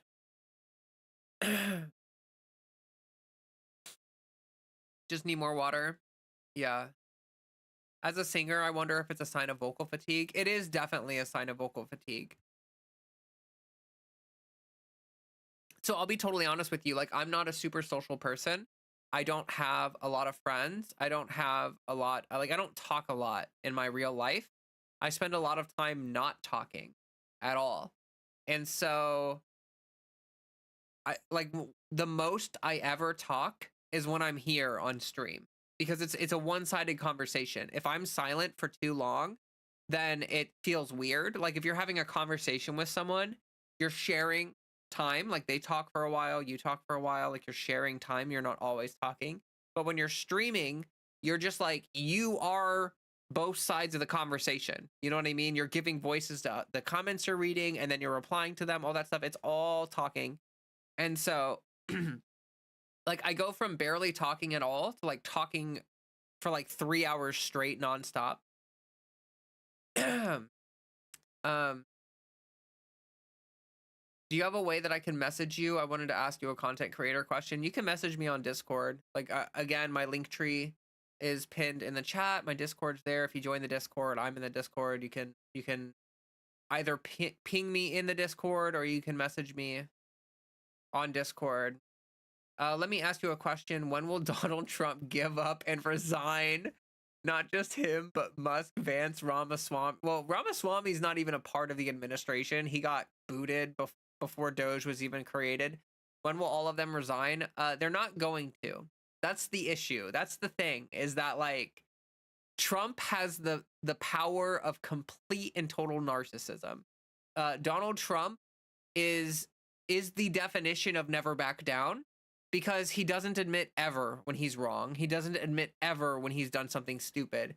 He's always right, and he's never willing to capitulate on that stuff. Um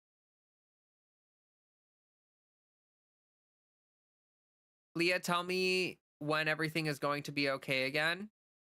That is a very up in the air question. I don't think I can give anyone. I'm not gonna try to predict the future. I'm not going to. I feel like it would be irresponsible of me to try to predict what's gonna happen in the future when we don't know. Uh, if we get the president, like if we get okay, let's say the midterms go well. Let me paint you the best picture possible. In the 2026 midterm, if we win back the Senate or we win back the House, the Democrats will effectively be able to prevent Trump from doing anything at all, other than just like executive orders. It was nice hanging out. I'm headed to bed. Well, good night. But then from there, public opinion of Trump hopefully will be low because he's done all of this horrible crap. And then he loses we get the Senate and the House in the midterms, and then hopefully we maintain like either a majority in one of those one of those places or something until 2028, where we have the presidential election, where hopefully we get an even larger majority and a Democrat president, in which case we can start rebuilding from the destruction of the Trump administration. But that's going to be a super long process. Like, you have to understand, and getting stuff done to fix what Trump has done. Now granted, some of the stuff is really easy to undo. Like, it's just an executive order, so you can just undo it, you can just rescind it.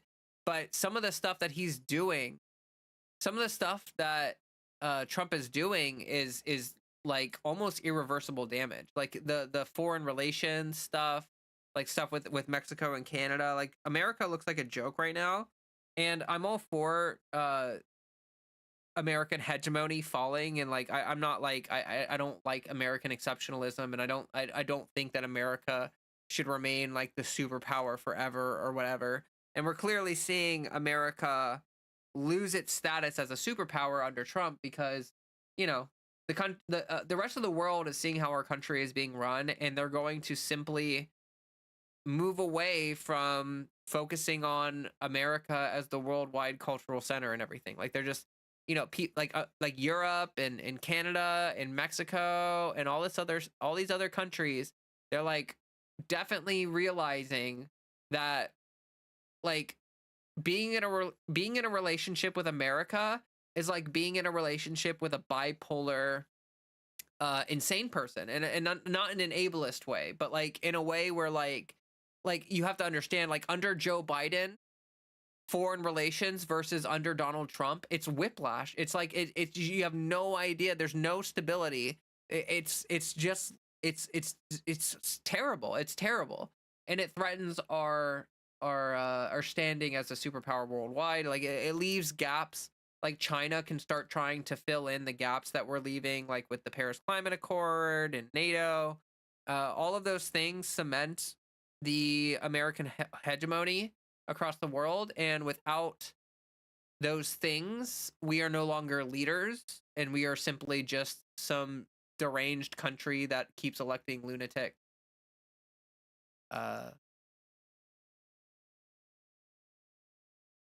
Hope I did it correctly. I sent you an invite on Discord. Okay.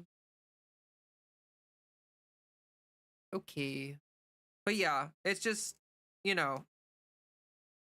if we win in 2028 with a majority, there's a small chance that we'll be able to get things done. Like, honestly, best case scenario, I think, like, how do I say this without sounding absolutely horrible? Well, I mean, I don't really care because Trump is horrible, but like, let's just hope that like Trump dies before or right after his term. Like, let's just hope that like we win in 2028 and for something horrible happens to Trump, and or like dementia catches up to him or whatever, and he's out of the picture. So at that point, the Republican Party will be in complete disarray. They will be fighting and clawing up. They'll be fighting each other, trying to take over the party. There will be like a lot of the people that voted for Trump, that were engaged in politics because of Trump, will become incredibly disaffected. Like, a lot of these people only really care about politics because their dude Trump is in it. and he's the leader of the party and it's all exciting and you know, whatever. Without Trump as the Republican leader, a lot of people are going to just stop paying attention. They're just going to be like, "Oh, I guess that's over now." And they're just going to go back to watching like WWE and not being politically engaged. Uh I don't think that people are going to care. Like think about it like this. Imagine anyone. Okay, so like the Republican Party loses Trump. You've got like Ron DeSantis, Elon Musk, uh I don't know, Mitt Romney, whoever else. Like you got all these people that are like essentially trying to take over the party. Imagine all of those people going on Rogan. All of those Rogan viewers that are like super into politics right now because it's like this cool edgy thing, and like Trump is like really really interesting to listen to because he's so sigma, man. Like you know what I mean? Like a lot of these people who are really into Trump are into him kind of because of the political theater. When that political theater comes to a close, when this play or drama or whatever comes to a close, these people are going to be left with like Ron DeSantis being like, and they're just gonna tune out. Like they're just gonna stop caring. So at that point, that would leave a lot of that would leave the Democrats in a fortunate position where like the voter base for the right will shrink and the voter base for the left will hopefully maintain its size and or grow depending on what kind of leader we get. And at that point, the fortunes will have swapped over. If I wanted to make this ultimate best case scenario, we would also see in the next 4 years we will see the downfall of mainstream media as the Democratic apparatus, like the voice of the Democratic Party. And hopefully we will see the Democrats put more stock into independent. Oh wow, I just noticed my mic is like not hooked up properly. That's funny. It has like the suspension system, and I just realized it like wasn't like parts of it wasn't hooked up. And I don't think it really matters, but like anyway, if independent media is able to get into the Democratic Party in a way where they like listen to us like they do, like the right wingers do with like you have like the right wing base, the through line from independent media to the right wing politicians is very direct. The right wing politicians are very, very willing to show up on like Joe Rogan or wherever and like spew their hateful rhetoric on these like Theo Von shows or whatever. And so like we need stuff like that on the left wing side, and we get a little bit of it currently. Like you've got a couple people on the left who are able to get some audiences with some people, some of the politicians on the left, but it's just we need, yeah. You're gonna have to go now. Everyone have a good night. Love you all. Have a good night. So it's almost 3.5 hours in. I'm having a feeling that Project Zomboid is not gonna happen tonight. But I will keep talking about politics until I get tired. Let me ask you another question. Will Elon Musk be immediately forced out of our government and out of our country back to South Africa? In our dreams. In our dreams at night where everything is normal, then yes. Like in a sane country, yes. But this is not a sane country, and it's not going to happen.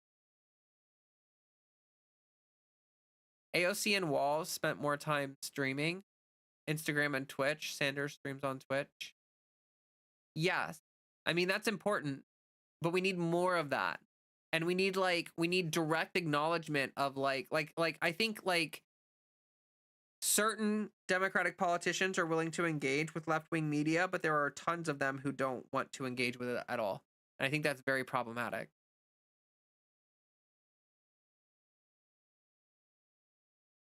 You're having trouble with the Linktree link? What do you mean? What do you mean? Let me.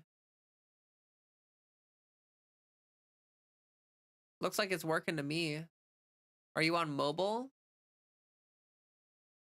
It should work on mobile too.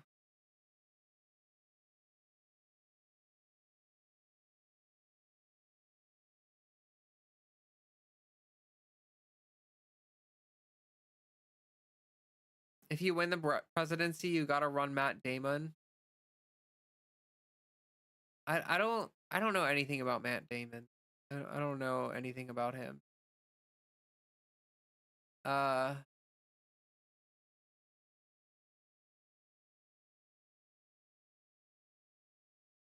your browser isn't redirecting properly. Chrome. Yeah, try a different browser. I can put the Discord link like directly into the chat, but I don't know if that's going to actually do anything. Let me you can try that. That's the actual Discord link.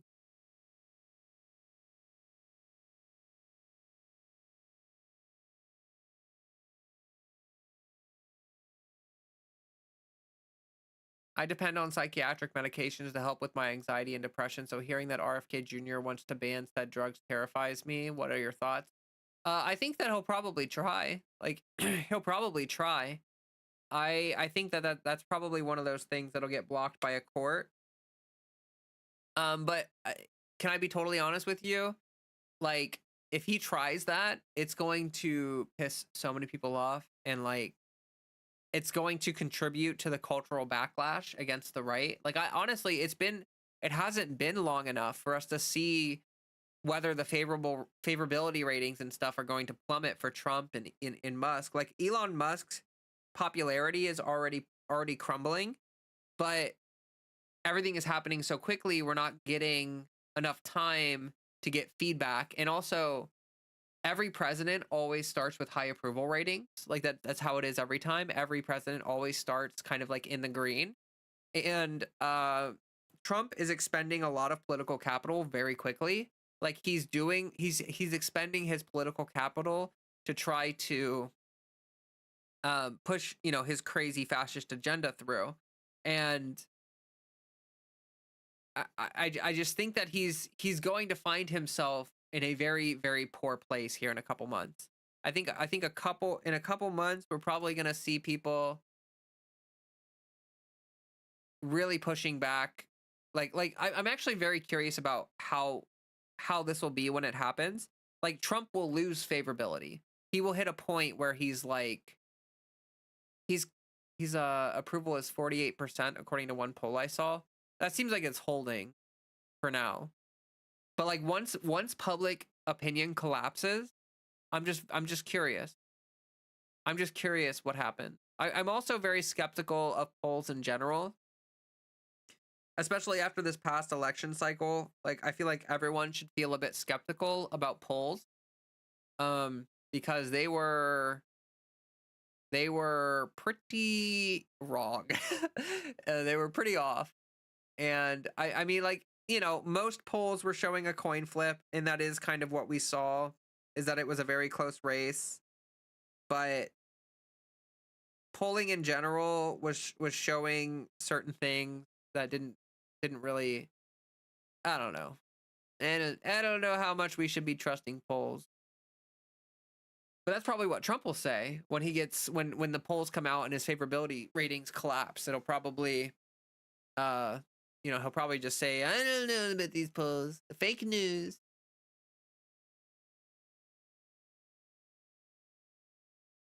We need someone to stand up and threaten to impeach him. Yeah.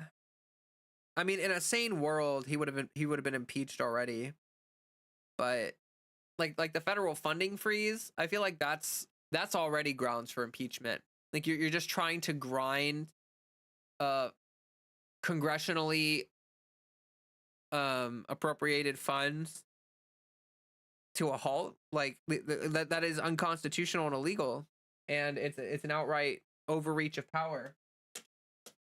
And that in and of itself should be like an impeachable offense. Like that should be enough to be like, dude, you don't know what you're doing. That's crazy. That's unconstitutional. So get out. But we're not gonna see. I don't think we're gonna see an impeachment effort. I don't think it's gonna happen.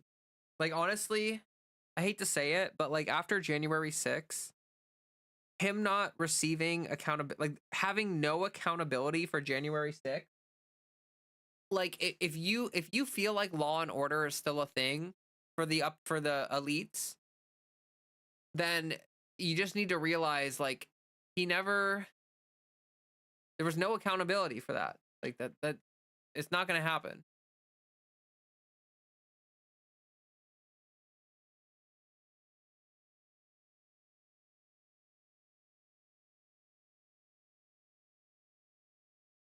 Always skeptical, but it's all we have to look at for the moment.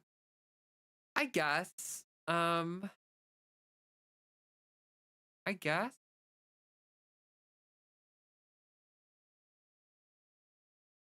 Trying to scan chat. They literally made AI and asked them who they'd vote for the last election and based the polls off of that. Yeah, there was a lot of like stupid crap with like AI, and that was definitely a big issue with polling in the last election cycle. It's pretty bad.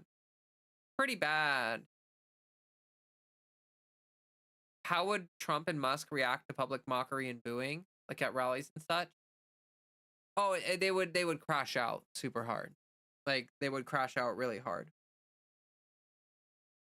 They would say that it's like Antifa or something, but they would crash out. Or am I misunderstanding what impeachment means?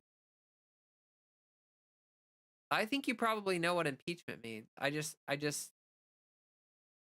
think it's not going to happen, unfortunately. Like he wasn't impeached. Like he was convicted uh like he was the Senate did not vote to impeach him last time. And he like did like a coup. So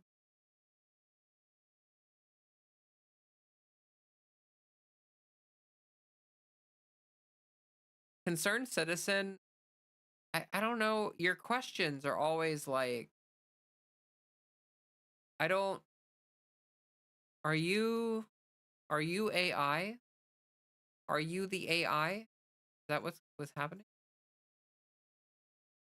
Like, so Project 2025 is a thing that will remain in effect as long as Trump is in power. When he's not in power anymore, yes, a lot of it will cease to function based on the fact that there's no dictator in this like the whole point of Project 2025 is to establish loyalists and a figurehead and do unitary executive theory to like do considerable overreach, ignore checks and balances, that kind of thing. Like no Democrat is going to maintain Project 2025. Good night, Raven. But uh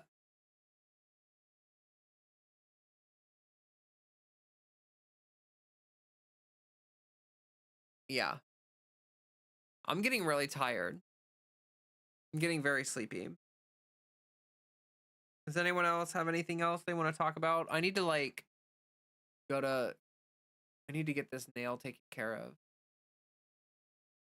Are there going to be bans on foreign pharmacy HRT? I mean, they can try to reschedule. Like, I mean, like you've got the who does the scheduling for drugs? Is that the CDC? Who does that? I don't remember who does that. Which government agency does the scheduling of drugs? FDA? Is that who does that? FDA. Okay. Okay. So I mean, maybe they could try to schedule it, but if they made it a scheduled drug, that would kind of be problematic for people who are cisgender trying to get those drugs. It would be, yeah, it's extremely common for cis women to be on hormone therapy because like menopause is a thing that sucks. So like they would be really that would be pretty extreme. That would be a very, very bold move. I want to thank you for another great stream. I hope you have a great night all of chat too. Yeah. Yeah, it was a great stream. I definitely had a lot of fun. DEA. Okay. Partly DEA, partly FDA. Okay. Yeah, those are the ones. Say you're in Ohio. I hear the water is very colorful up there. What do you mean by that? I don't know what that means. Oh, God. I tuned in later than I had wanted to, but I'm going to get off here so you can get your rest. I can tell you are getting tired. Yeah, I bet you all can tell that I'm getting tired. Aurelia, you're exhausted. You're calling it a night. Try to have a great evening, folks. I know that things are a bit scary. Let's try to hold on together. I hope you have a great night. I hope everyone is getting rest. Just a friendly reminder. Chemical explosion? Oh, yeah. Like, well, there was, yeah, in Palestine, Ohio, there was, wait, was that what the place was called? Was my brain not working properly? I don't remember the town where that train dumped a bunch of toxic chemicals, but it was like, yeah. But self-care, make sure you're all East Palestine, yeah. Make sure you are all doing self-care. Make sure that you are, taking time to try to enjoy things, like stop and smell the roses. Enjoy time with friends and family. Hug your loved ones close. Support networks. And as long as you are able to, after you take care of yourself and after you have your self-care and everything, organize. Find ways to contribute, political actions that you can take to make a positive to make a positive difference, to fight back, to resist. Small resistance action can be important. Like maybe you can't, drive to DC for a protest, but maybe you can, contact your representative. Maybe you can donate to resistance orgs. Maybe you can donate to LGBTQ charities, like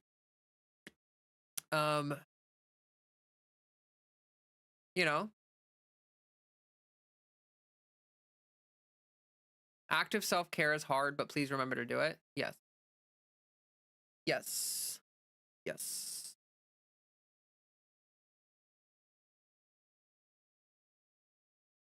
Like, comment, subscribe. Yeah, please do that. Like the stream. You can comment on the stream. Even though you're chatting in live chat, you can leave an actual comment on the stream. That helps with the algorithm. Liking it, subscribing. Anything is better than doing nothing. It'll make you feel better too. Like, you have to understand, like, everyone is feeling really crappy about what's going on, but making an effort to resist and fight back will make you feel a little better. It'll make you feel like not everything is doom and gloom. You'll feel like there's hope, and that, you're doing something. Don't eat my hair, Freddy. He's being a very affectionate boy. He woke up from a nap. Now he wants to give me kisses. Yes, he does. I'm proud of him for not pooping right yet. I mean, he could still poop. He's still got time. But he's actually gone to the bathroom like 3 times since I started streaming, which is good. He's making it to the box. He's recognizing that he's got to poop before it explodes violently out of his butt, and that makes me happy. Drink water, play Minecraft. Yeah. Shout out to our Minecraft server, which is very cool. Lots of cool people there. Taking action has been one of the only things that has made me feel better. Yes. Yeah, and like, think about it like this. Resistance is a form of self-care. Like, in a world that's so insane and so problematic, like, taking some of your time, taking some of your money, doing something positive with it, that can be a form of self-care. Like, that can be an important method of caring about yourself. We all have time to poop. But sometimes right now is the wrong time. Yes. Yes. MAGA, make America gay already. uh, See, what's funny is that it's really just a matter of whether you're closeted or not. Like a lot of these right wingers are extremely gay. They're just hiding it. Like they're just lying about it. Like have you guys seen this stuff about Grinder when there's like an RNC convention? Have you guys seen this stuff about like how many right wingers are just like having gay orgies and like they're like they're like jonking it to each other. They're like really like they're like sex pests. Like they are deeply closeted, a lot of these people.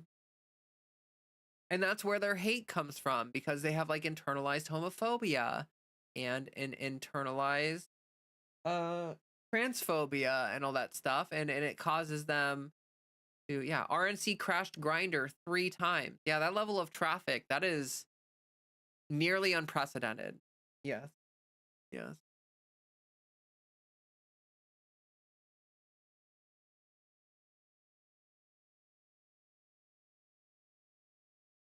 When Dead Domain went to CPAC and the RNC, they said that they got a lot of action. Oh my god. I've never heard of Grinder. I will have to look it up. Just to warn you, it's like a hookup app. It's like a queer hookup app. So you can do that, but I'm just letting you know, just fair warning. It's not, if you're not 18, I would not recommend Grinder, because it is 100% a hookup app and it is not safe for young folk. As an ex-Trump supporter, voted for Harris, I can say that the closeted gay accusations are 100% accurate. Oh, for sure. Oh, for sure. Oh, for sure. Oh, for sure. Oh, for sure. Oh, look at Fred. He's licking the crumbs out of his bowl. He's actually got this medicine that I've been putting on his food, and he kind of eats around it. But then I'll come back later and his bowl will be like licked clean. And now I'm witnessing it. He's like literally he'll eat around the medicine, but then once he's out of food, he's such a fat little boy, like he's such a little chunky boy. He'll literally lick the medicine off of the plate because it's like better than nothing, I guess. Oh, he's such a good boy. Freddy loves food. He is so he's the most food motivated cat I've ever seen in my life. Like Fred, the most important times of the day for him are the two feedings he gets every day. Like he is that is he's in his element when he's shoving his face in a bowl of food. The Onion did a piece in Orlando years ago that focused on how gay sex workers were prepping for the national convention. Yeah, like see, like that's not even like, is that really like that's not even satire. Like that's literally just real. That's so funny. Oh boy. Hello people. I am actually getting close to ending stream probably. Uh I did not know. Thank you for the warning of 52, so I think it's old enough. Yeah, probably old enough. I just wanted fair warning.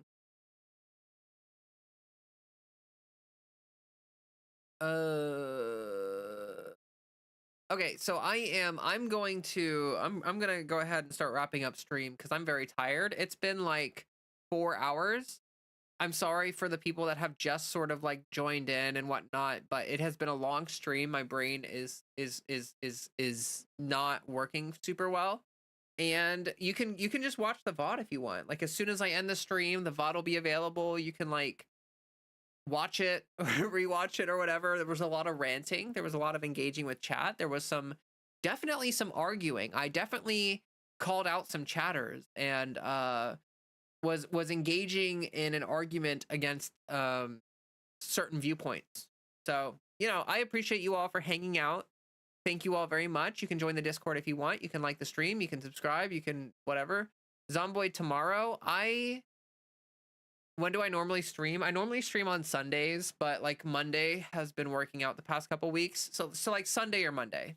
Those are the 2 days that I would definitely stream. So you can I will either be back on Sunday or Monday. I'm going to try to get a video done tomorrow to have out by Wednesday. I wish I could do more than one stream a week, but unfortunately I can only do one stream a week. That is just where I'm at. I have to pee super bad too, so that's why I'm also rushing to get off stream, because I already have to pee again. It's kind of absurd. Like I just peed recently, but I have a little girly bladder. So anyway, thank you all very much. I appreciate you. I will see you next time. Until then, make sure that you got some water. Make sure that you're drinking that water, okay? Okay. Goodbye.